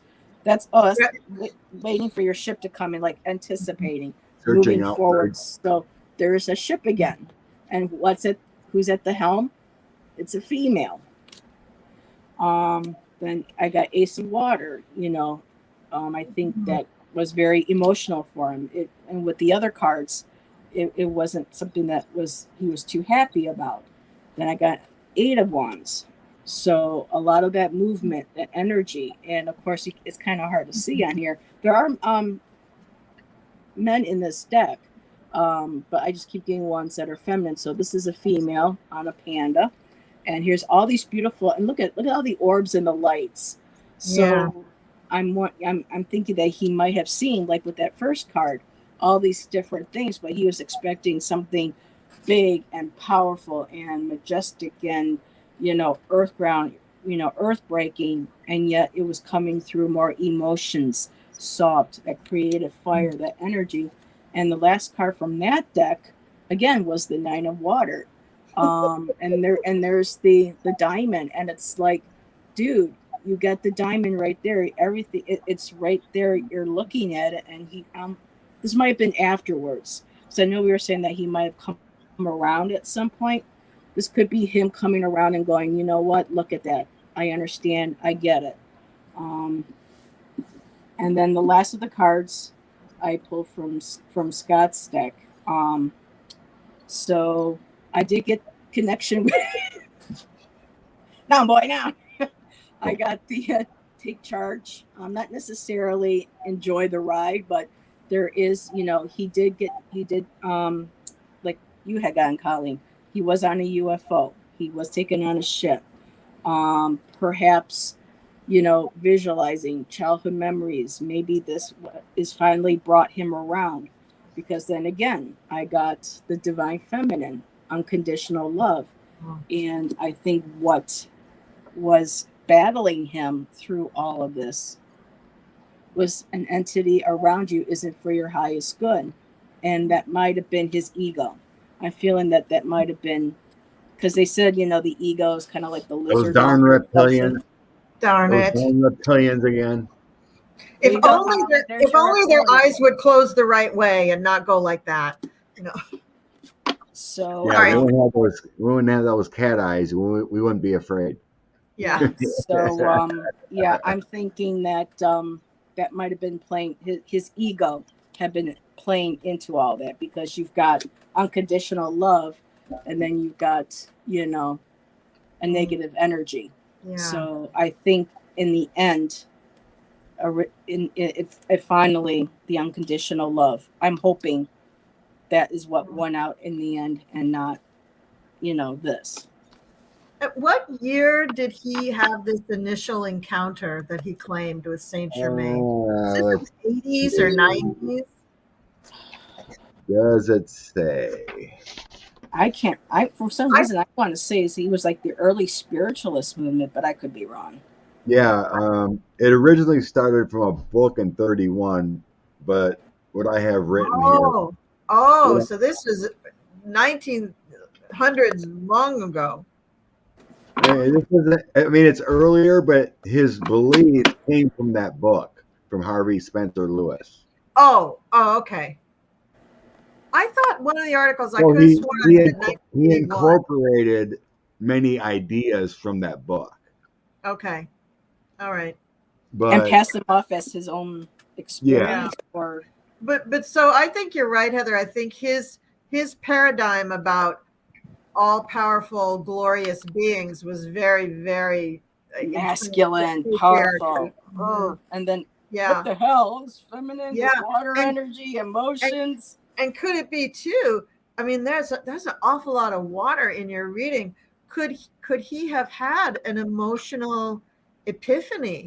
You know, could he have, become himself extremely Yeah. emotional during this? And, maybe they just shapeshifted into the appearance of Saint Germain just to kind of give him some kind of a more traditional religious icon to look at. Yeah, the Nine of Water. I think that was him kind of finally seeing what was actually presented to him. You know, Yeah. there's the diamond, there's the reflection, and you're looking, and there's also like a chest there. So this isn't Yeah. quite, the 10 of Cups, No. full emotional, but the realization, the understanding, or at least the when you give in, I can't think of the word, when you not necessarily succumb, well, Acquiesce. When you Yeah. acquiesce. when you succumb to the actual love and not Yeah. or Well, like that card, transformation. He went Yeah. through a transformation. Yeah. But his story, even with a transformation, is never going to be the 10 of Cups. No. It just doesn't come out real good for him. He's too, he translates it too materialistically, I think. Mm-hmm. But I'm trying not to judge. I'm not. That judging. might have been too. See, I didn't know he was taking that off from the book, because then that card I got with the 7 of Cups, those were all the ideas that he was taking from the book. Yes. I'm wondering how can he spin this, Yep. into something that's emotionally, And he is spinning. It looks like almost like a spinning wheel, the way those things are going around in a circle. Yep. He's spinning all right. Mm-hmm. Yep. Mm-hmm. Good reading. Good reading. Hi, dear Linda. I hope you're doing well, Linda. Healing up. Oh, is that Linda? Linda. Yep, Linda Sandoval. How's the foot? Master Chief. I love how she calls you Master Chief. But yeah, Linda hurt her foot a while back, so I hope you're feeling better, Linda. And I just lost another card again. Oh well, I'll find it later. So, the last one is that J.C. Brown. Okay, the guy who discovered the Lemurian. So, according to legend, J.C. Brown was a British prospector who discovered the lost underground city of Telos, they say, beneath Mount Shasta in 1904. Supposedly, he was hired by a mining company to prospect gold and discovered a cave which sloped down like 11 miles and he supposedly found an underground village filled with gold, shields, mummies, some mummies up to 10 feet tall. He told this story for 30 years, and later, another guy, John Root, who proceeded to gather an exploration team to go to Mount Shasta. About 80 people joined the team, but on that day, Brown never showed up and was never heard from again. That's the story. So is this story true? And they're sticking to it. And they're sticking to it. So J.C. Brown, Hi, Amy. is this story true about J.C. Brown going, finding a hole, a tunnel, a door, a passageway to Telos inside? But what did he know it was called Telos at that time, or did he No. just know it as Lemuria? Okay, because I think it said that he was like, I found Lemuria. I found all the treasure. Okay. This must be Ian's phone number. So everyone start texting Ian now. Write down his phone number and everyone start texting Ian. Start annoying him.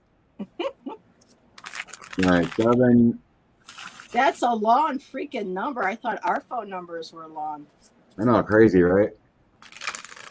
8, 6, 9. I can barely remember mine sometimes.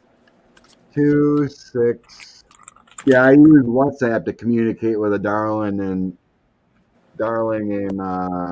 Sweden. Texting was working now, but all of a sudden it wasn't working.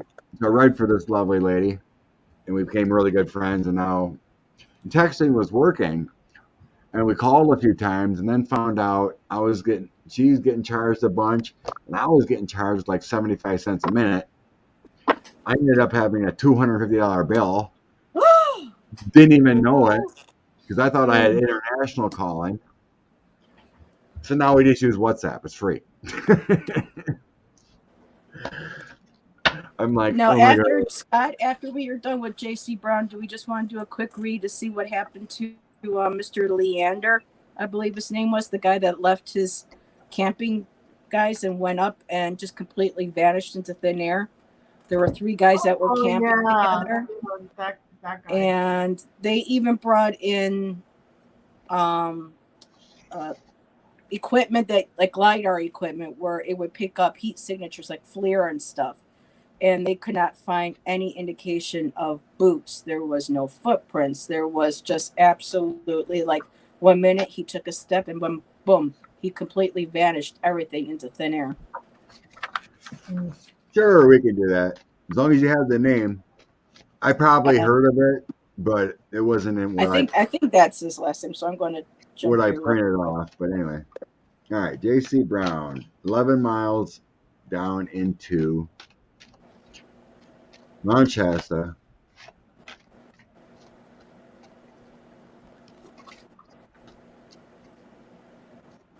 Oh, good deal, Linda. Gotta wait for friends. Get back from Sturgis.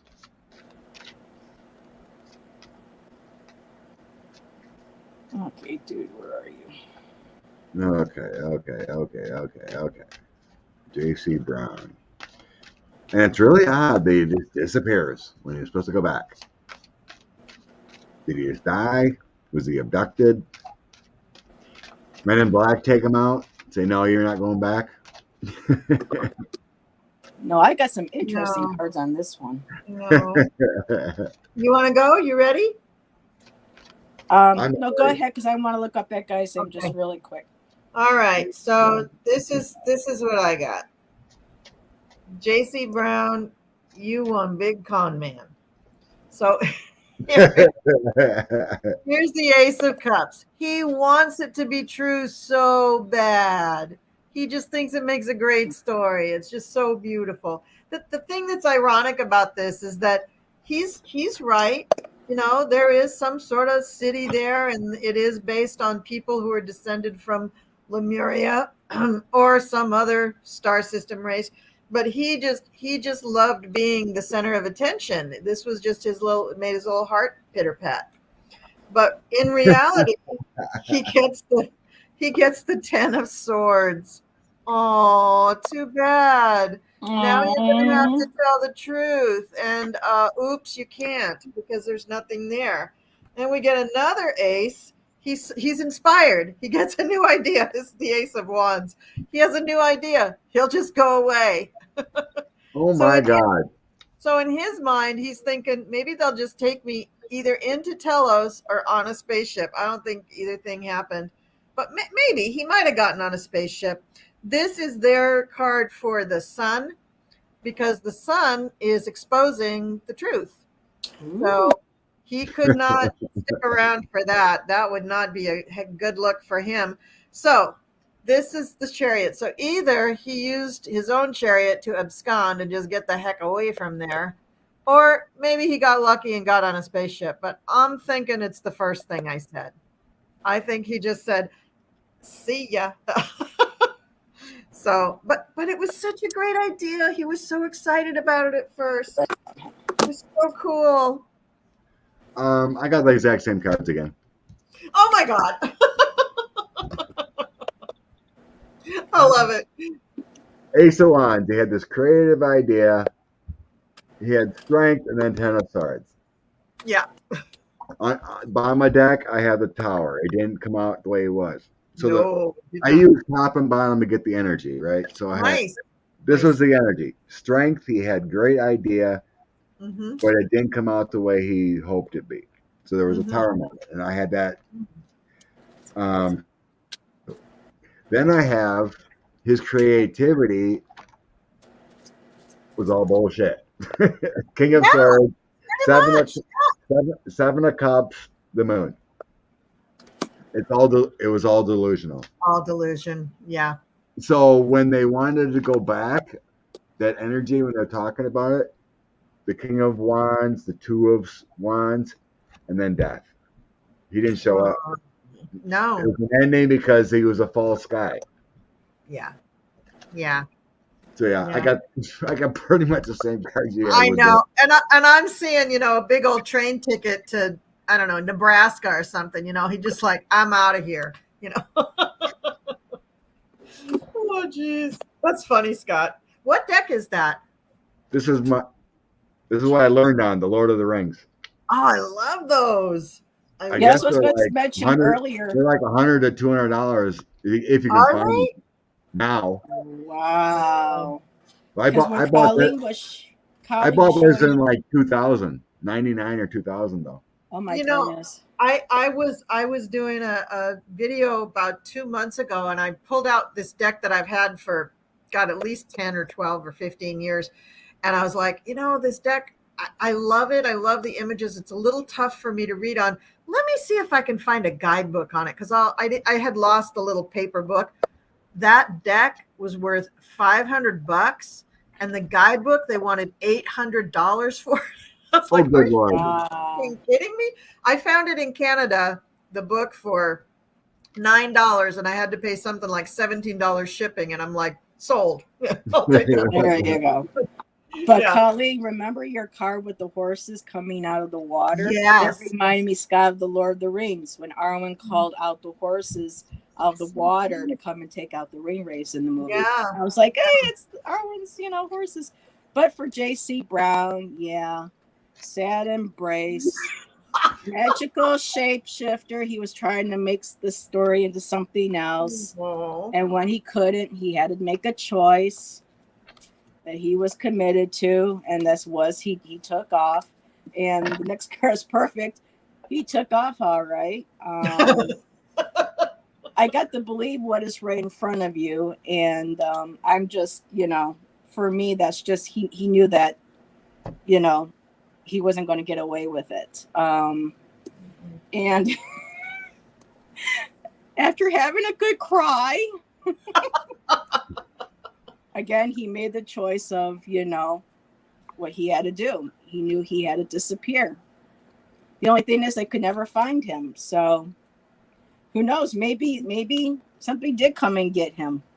Maybe. Because they had actually put a group of people together, and maybe when they did that, they took him so that they wouldn't show, that's, to me, that's a possibility too, that he was taken, I don't know. Yeah. I do think he had an encounter. That's what's sad about this, is that I do think that he had contact with them, but I think that he just built it up into some weird thing that he could make money off of. And that was it. You And don't that do was that. just totally wrong. That was just not the direction they wanted him to go. So that was not cool. Sorry, JC, but Yeah. yeah. So the guy I was talking about, this is him. His name was Carl Herbert Landers. Yes. He went on a hike. He was well versed in hiking. Him and his buddies, they were going to. They might have been going past the trees. I'm not sure, because they were at one camp, and they said that the next one was like almost like in direct eyesight of where they were heading, because where they had stopped briefly was like a pit stop. This next spot was supposed to be where you got, you could camp, you could refresh, something like that before you continued. And he said, okay, I'm going to head up. And it was just a few minutes. The guy's like, yeah, we'll catch up with you. And absolutely just disappeared. They brought in all kinds of, I guess he might have been military or had money. He was 69 years old.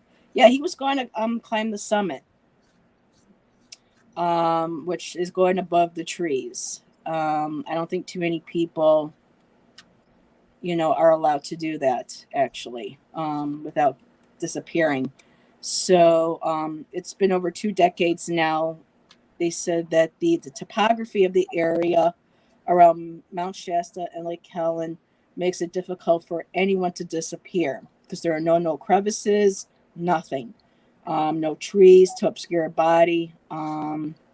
Everything was thoroughly searched. Cadaver dogs were brought in. There was no scent of him anywhere. It was like he was there, and then that was it. After that, he did not exist past that point. And so yeah, they even, in that one video that's I shared with Scott today, it's actually a cool channel. It's called the Y Files, and I watched that one. Yeah, and he's got the cute little goldfish called Hecklefish, and he has it's cute, but he does his research. Yeah, he did. And I guess they said that they even brought in ground penetrating, to look for, even if it's just, hiking, his telescoping poles, his pack, his boots, anything.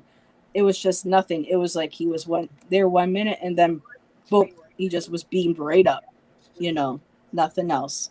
And that's what I'm thinking happened. Like, they knew his attention, that he was going to go up there, and they took him, whether of his own accord or not. That's another.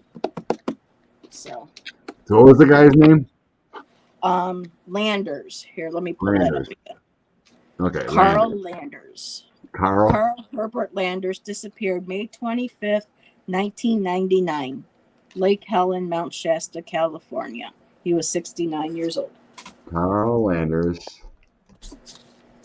In what year? 1999. May 25th. Oh, that's right. I did read that. Okay. He's like the most popular one after the it's like him and the boy are the most famous ones. Sure. I did remember reading that.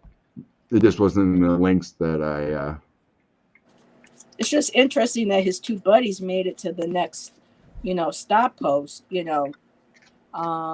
but he just went, just disappeared. Unless his buddies aren't telling the truth. This could possibly be a true crime read too, also. I don't know why that just jumped into my head. It does exit. I personally know this. Awesome. Yeah, maybe I'm missing the comments. I think they're talking about other stuff. Never mind. I haven't been paying attention. I'm sorry, everybody. I'm going to go back and read them later. Yeah, me too. I think they're talking amongst themselves. I don't think it's anything to do with Landers. Oh, you're not talking about me in the comments? Well, I'm not going to read them then. These are funny cards. Okay, this makes no sense, Carl. You don't talk about people in front of them. You talk about after they're gone. I know. I'm used to that. Well, that's interesting that we're reading. He disappeared on Mount Shasta because I did get the Mount Shasta card, Scott. Oh, good Lord. Actually, I Um, think there's 2 in my deck that are Shasta. I don't think this is a true crime. I think I got Time for a Vacation flew out. I had to pick that up off the floor. Have you ever saw this one, Colleen? When I first saw this, I was like, oh my God, you got to be kidding me. I loved it. So Because great. when I see people in those suits, they freak me out. I mean, to me, they're like, oh my God. And then I was like, Scott, what were you thinking? But no, Time for I thought it was Vacation, cute. relax, divine feminine. So it may have been a feminine extraterrestrial that might have approached him. Mount Shasta, Lemurian energy, harmony, equal, connected, gratitude, cellular memory, DNA, activation. So I'm thinking that he might have been in the process of going up there, and he was, he was taken. Would you like to stay? Would you like to go back? And I think he chose permanent vacation. Well, what was their mission? I mean, were they looking for ETs or what? No, no, they were going. They were him and his two other buddies were going to climb the top of Mount Shasta. So just mountain climbing. Yeah, Yeah, mountain according climber. to I guess he was a good mountain climber. Okay. That's why they can't understand why, I mean, it wasn't like when he took off by himself that he couldn't handle himself. And even if he did, like have a heart attack or if, he had happened to fall through an unknown hole or a crevice, there would have been signs of it. There was absolutely, it was clear. It was just like no footprints, no nothing. It was just as if he didn't exist. He was like wiped from, and they're on the bottom of the deck. His yeah. his stuff wasn't even found, right? Right. Nope. Nothing. He was taken right up. Yep. And that was the bottom of the deck, was the time to transition to a higher dimension. They took him. You got yours. You ready, Scott? You want to go? No, I used my. Actually, Ian, they said no. They even contacted the local, because I guess this guy had money. The park rangers, everything. They covered geology, everything. There was nothing, no avalanche, nothing was disturbed. This area was clear and set for people strictly for hiking. So there was nothing found, no unexpected avalanche. Everything was just still as if, nothing had touched it. There was just like he was there 1 minute, took a step, and then he was gone. There was absolutely no trace, nothing, even in nature. And I think in the video they said that it was like less than a mile between the two locations.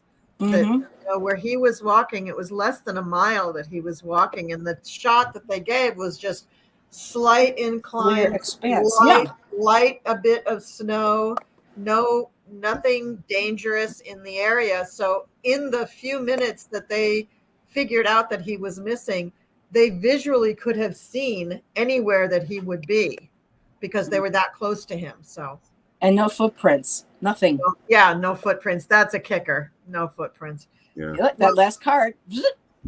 Well, you want to go, Scott? Go ahead. I got it. Soul contract. He went home. Yeah. So the three of coins is my soul contract card. Okay. And 10 of cups is home, right? You're going back home, going back to heaven. I have Empress energy. He may have had a heart attack or something because I have the 5 of coins and the Empress next to those two.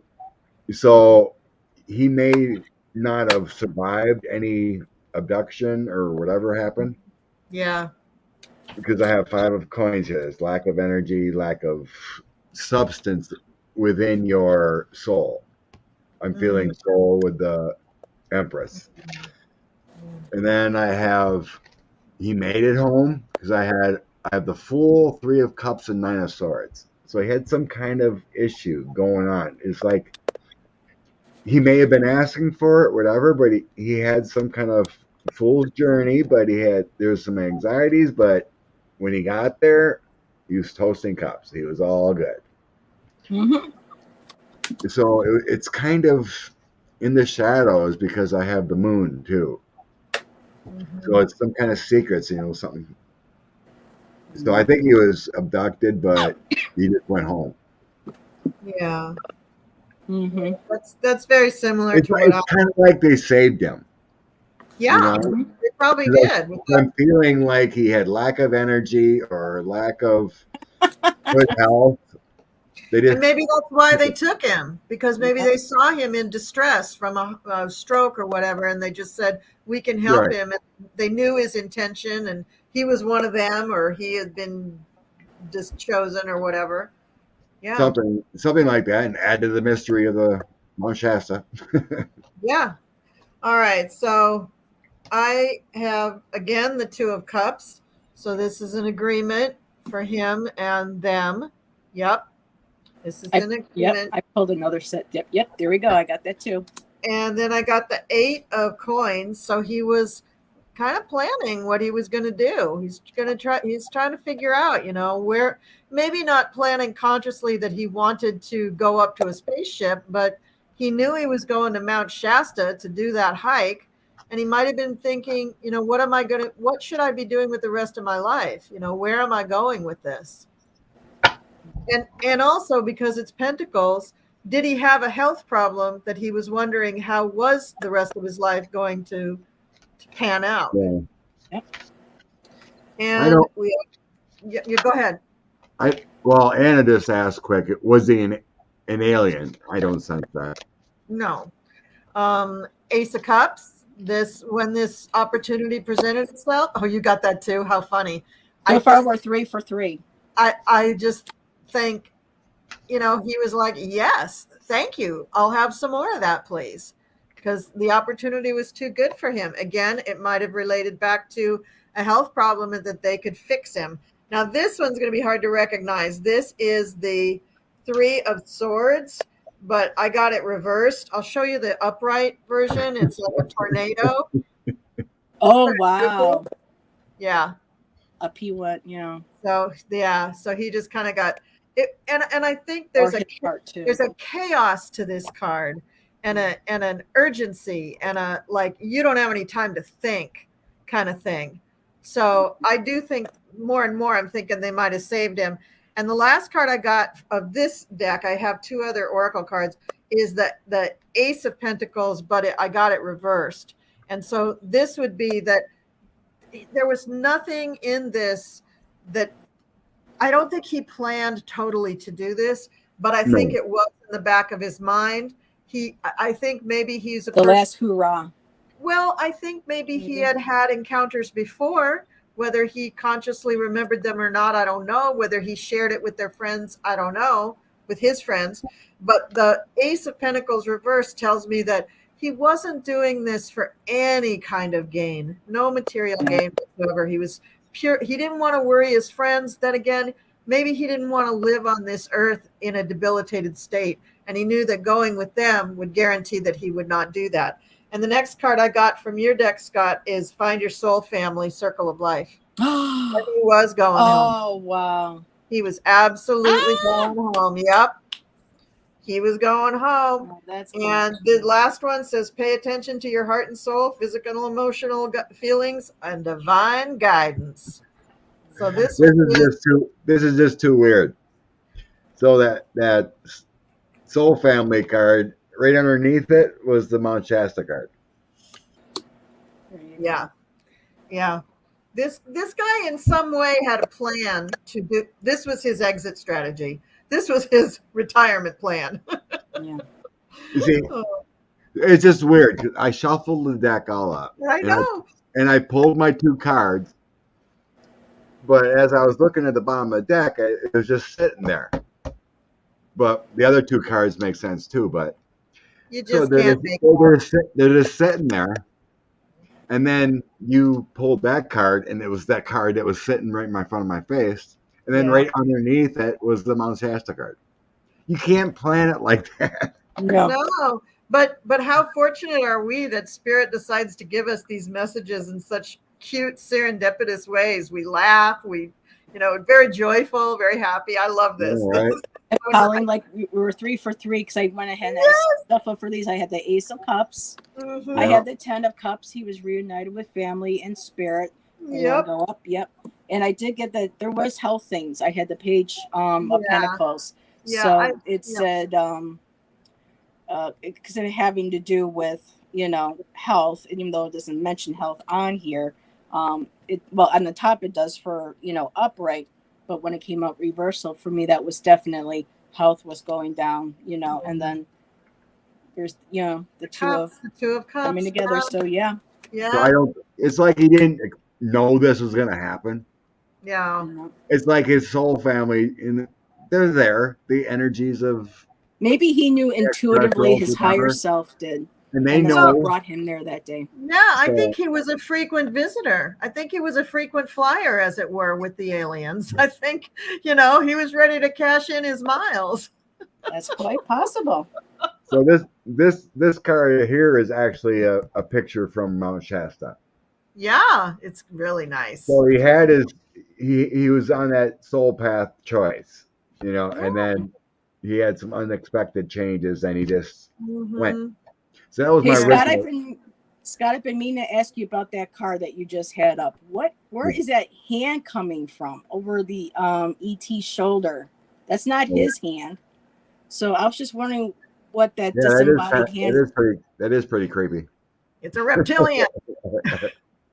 Oh, you didn't? Oh, okay. I didn't know if that's why with your images, I was like, why did he pick a picture with a disembodied hand? I wonder where that was coming from. Well, look over your shoulder, Cousin it. Yeah. Yeah, I mean, weird things happen. You might see a extraterrestrial, you might see a spaceship. This card was basically but this card was basically made when you have unexpected things happen, don't freak out, just go with it. Yeah. If you pass away, your soul should just accept, what's going on and embrace it. Yeah. But if you freak out on it, you might be sticking around on 4D Earth haunting people. Just go with it. And it's the same thing with life, You got other things to do in the next realm, so don't wait. Get on it. Don't wait. Don't freak out. Just go with the flow. That's right. Well, for some people, when they're raised to believe a certain thing, and when it happens or something, it is a shock to your spirit. Your spirit can't comprehend because it wasn't given a chance to, kind of absorb, what was going down or what things happening so fast. It's like, wait a minute, I'm confused, because there are a lot of people that are still spirits that are haunting places that don't even know that they're dead. Well, if I ever get abducted and they ask me questions, I am going to take the 5th. That's the former guy did today for Tish James. Plug the 5th. I'm not talking a word. So anyway, this card is basically the tower moment. It's the tower card. Unexpected changes. This is the extraterrestrial tower card. Or that could be a hand pushing the ET out of the spaceship. You're going down there. Have fun. Boom. There's your tower moment. Come flying down there. Wow. Yeah. Did I text you or I tell you that? I think I was texting you before we got on here tonight, but about Tish? Yeah. There was a story on Raw Story that said there's talk that Tish James is going to take corporate. What do we call that? Corporate what? Death penalty. Corporate death penalty and dismantle the Trump. Just wanting to throw this back out there. The day I met Miss Tish James. Oh, no. And I got a hug and a picture with her. Yeah. Nice. That was the day after we had the shooting in Buffalo. Oh. And she came to the Women's March. And she gave a speech. And a lot of us were standing around and we were crying. And before that picture was even taken, she went to every single one of us and just put her arms around us and held us, you know, like a mom would, Yeah. and said, "It's going to be okay, baby. It's going to be okay." And it was just like, after that, I'm like, she's the deal. I don't trust a lot of politicians that want to throw a stick at her, whatever how you want to do that saying. But when she held me, it wasn't fake. That woman did not have any negative or fake or falsehood or pretense with her for being there and for going around and hugging people. You know, so she's the real deal. I can get behind her. She's we're in the same shirt. She's what they call in the fairy realm a knight. She's somebody who's here to just be true and honest and hold to her integrity and to help people and protect them.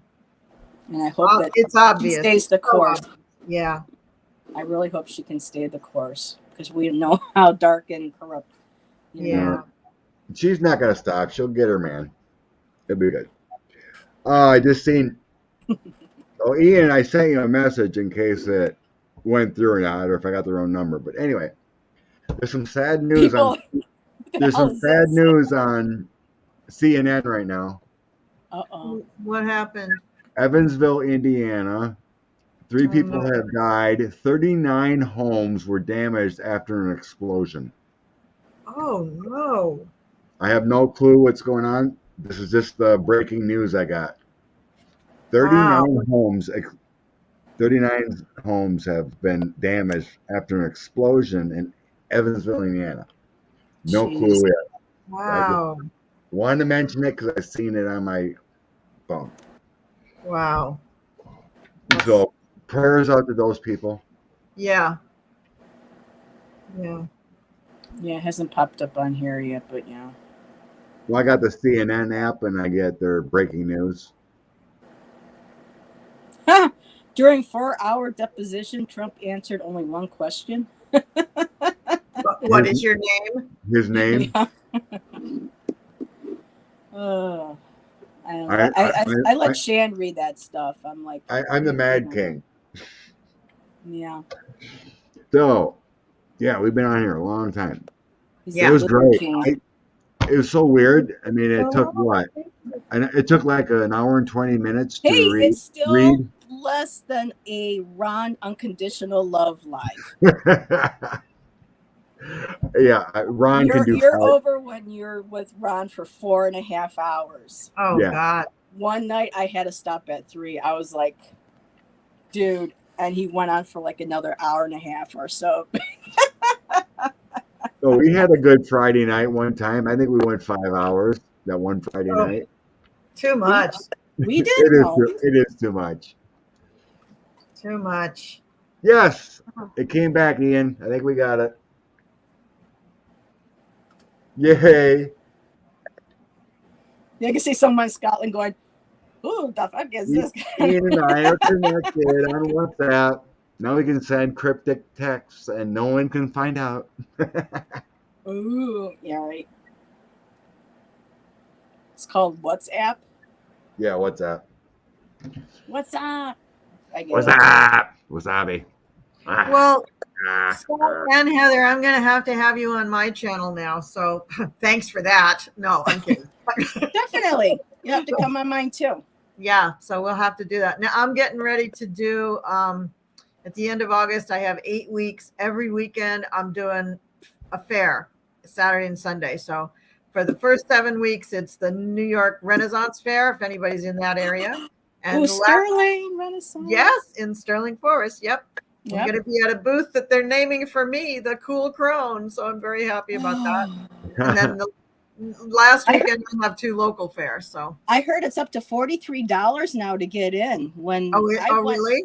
I have no idea. When I went in 98 and 99 with my friend Christine, and in full costume, handmade, it was like $20 to get in. And I just found out it's up to 43. I'm like, ooh. But it's beautiful. You know what? Message me. Maybe I can do a little something on the tickets. You let me know if you want to go. Oh, I wish I could, sweetheart, but thank you. I appreciate the offer. Too far for you? Not necessarily. No, It's about a 5-hour drive from here. Oh God. Oh no. Watch it on TV. Yeah. I think like no 2.5. No, not 5. Binghamton is 5. I think Sterling from Niagara Falls would be about 3 hours, 3.5, depending. Yeah, that's a bit much. Yeah. But I will I'm sure your email, she's on the email, right, Scott? So Yeah. I have the email address. Okay. So I'll email you, and so I probably won't book anything until November. Oh wow. I will. Yeah, I'm going to be busy. So, but this was great. This was really fun. I had a blast. Thank you. Mm-hmm. It's always a good time with Scott. Yeah. Yay. Yay. Isn't that special? It is. You almost sounded and looked like Jeffrey there. Oh, I almost like I Jeffrey. love Jeffrey. Well, that's a compliment. Yes, Jeffrey's a beautiful spirit. I don't know if Colleen, if you know Jeffrey from Ripe Color. I've seen him on Scott's channel. Yes, I have. He's a fellow artist, and he's just beautiful. I love him. Nice. So, Yeah, yes. He's a nice guy. Oh, Linda's done Renaissance fairs? This is the New York Renaissance Fair. It starts August 27th, and it runs through October 9th. And I will be there every day for the fair. It's just the weekends. It's just the weekends. Yeah. It used to be July and August. Now I know. When I first stared working there, it was the end of July through. That's why I'm like, what is she talking about? They pushed it. They pushed it. I don't quite know why, but I know it's cooler weather. It's cooler weather, and I know that on the first weekend or two, they wouldn't have as big a turnout as they thought they should have. So I think the weather. And when you got the weekend when it's the kilts, ladies, make sure you hit that one. Scottish weekend. Most of the men that show up there are all in kilts, and they have the log throwing contest and everything. Mm-hmm. Yeah. God, it's been 20 years since I've been there more. Oh God. It's only been 20 years since you log rolled? Is that what you said? No, that I've been there. I would go in costume. My friend Christine helped me make my costumes, and we went 2 years in a row before I moved to Arizona. And and make sure when you're there, especially if you're in costume, when Queen Elizabeth goes by, you bow to her, you curtsy. Oh yes, we all do. The ladies and the lords must definitely remember to do that. Yep. Yeah. Oh, those were good times. Mm-hmm. Them were the days. Yeah. So are the days. Like that old saying, if only I know now what I know then. Well. You know, right? Yeah. People. All right. I think I got a birthday lad to jump on with whose birthday? Who is it? Brain fart. Kelly. DNC Cats. Kelly. Yeah, we got to wish Kelly happy birthday. Or it's a celebration on her channel. Either one. It's her birthday. It's going to be her birthday, I think, today or tomorrow. Yeah. I hope I didn't miss it. No. Oh, there you go. Thank you, Rose Christ. Yeah. Shasta is the root chakra, and In Glastonbury. Glastonbury. I had a past life as a priestess of Avalon. That's why someday I would love to go there. I discovered that in my late 30s. So one of these days, that's one of my dream things. If we ever hit the lottery, that's one of the locations I'm going to go to. Yeah, that'll be fun. That would be a dream. Heck, if I win the lottery, I'll give you the tickets to go. Thanks, Scott. Well, group. Yeah, we have to be as a group at Mount Shasta, and we all stay together. Especially keep an eye on this guy. Pinky swear. Oh, pinky promise. How do I do this? There you go. Pinky promise. Yeah, there we go. There we go. Almost look like you're trying to pick. Yeah, no. Picking your ear. All right, lovelies. Thank you for joining. I had a great time. Thank you, Colleen. Thank you, Heather. It was great. No. Thanks, guys.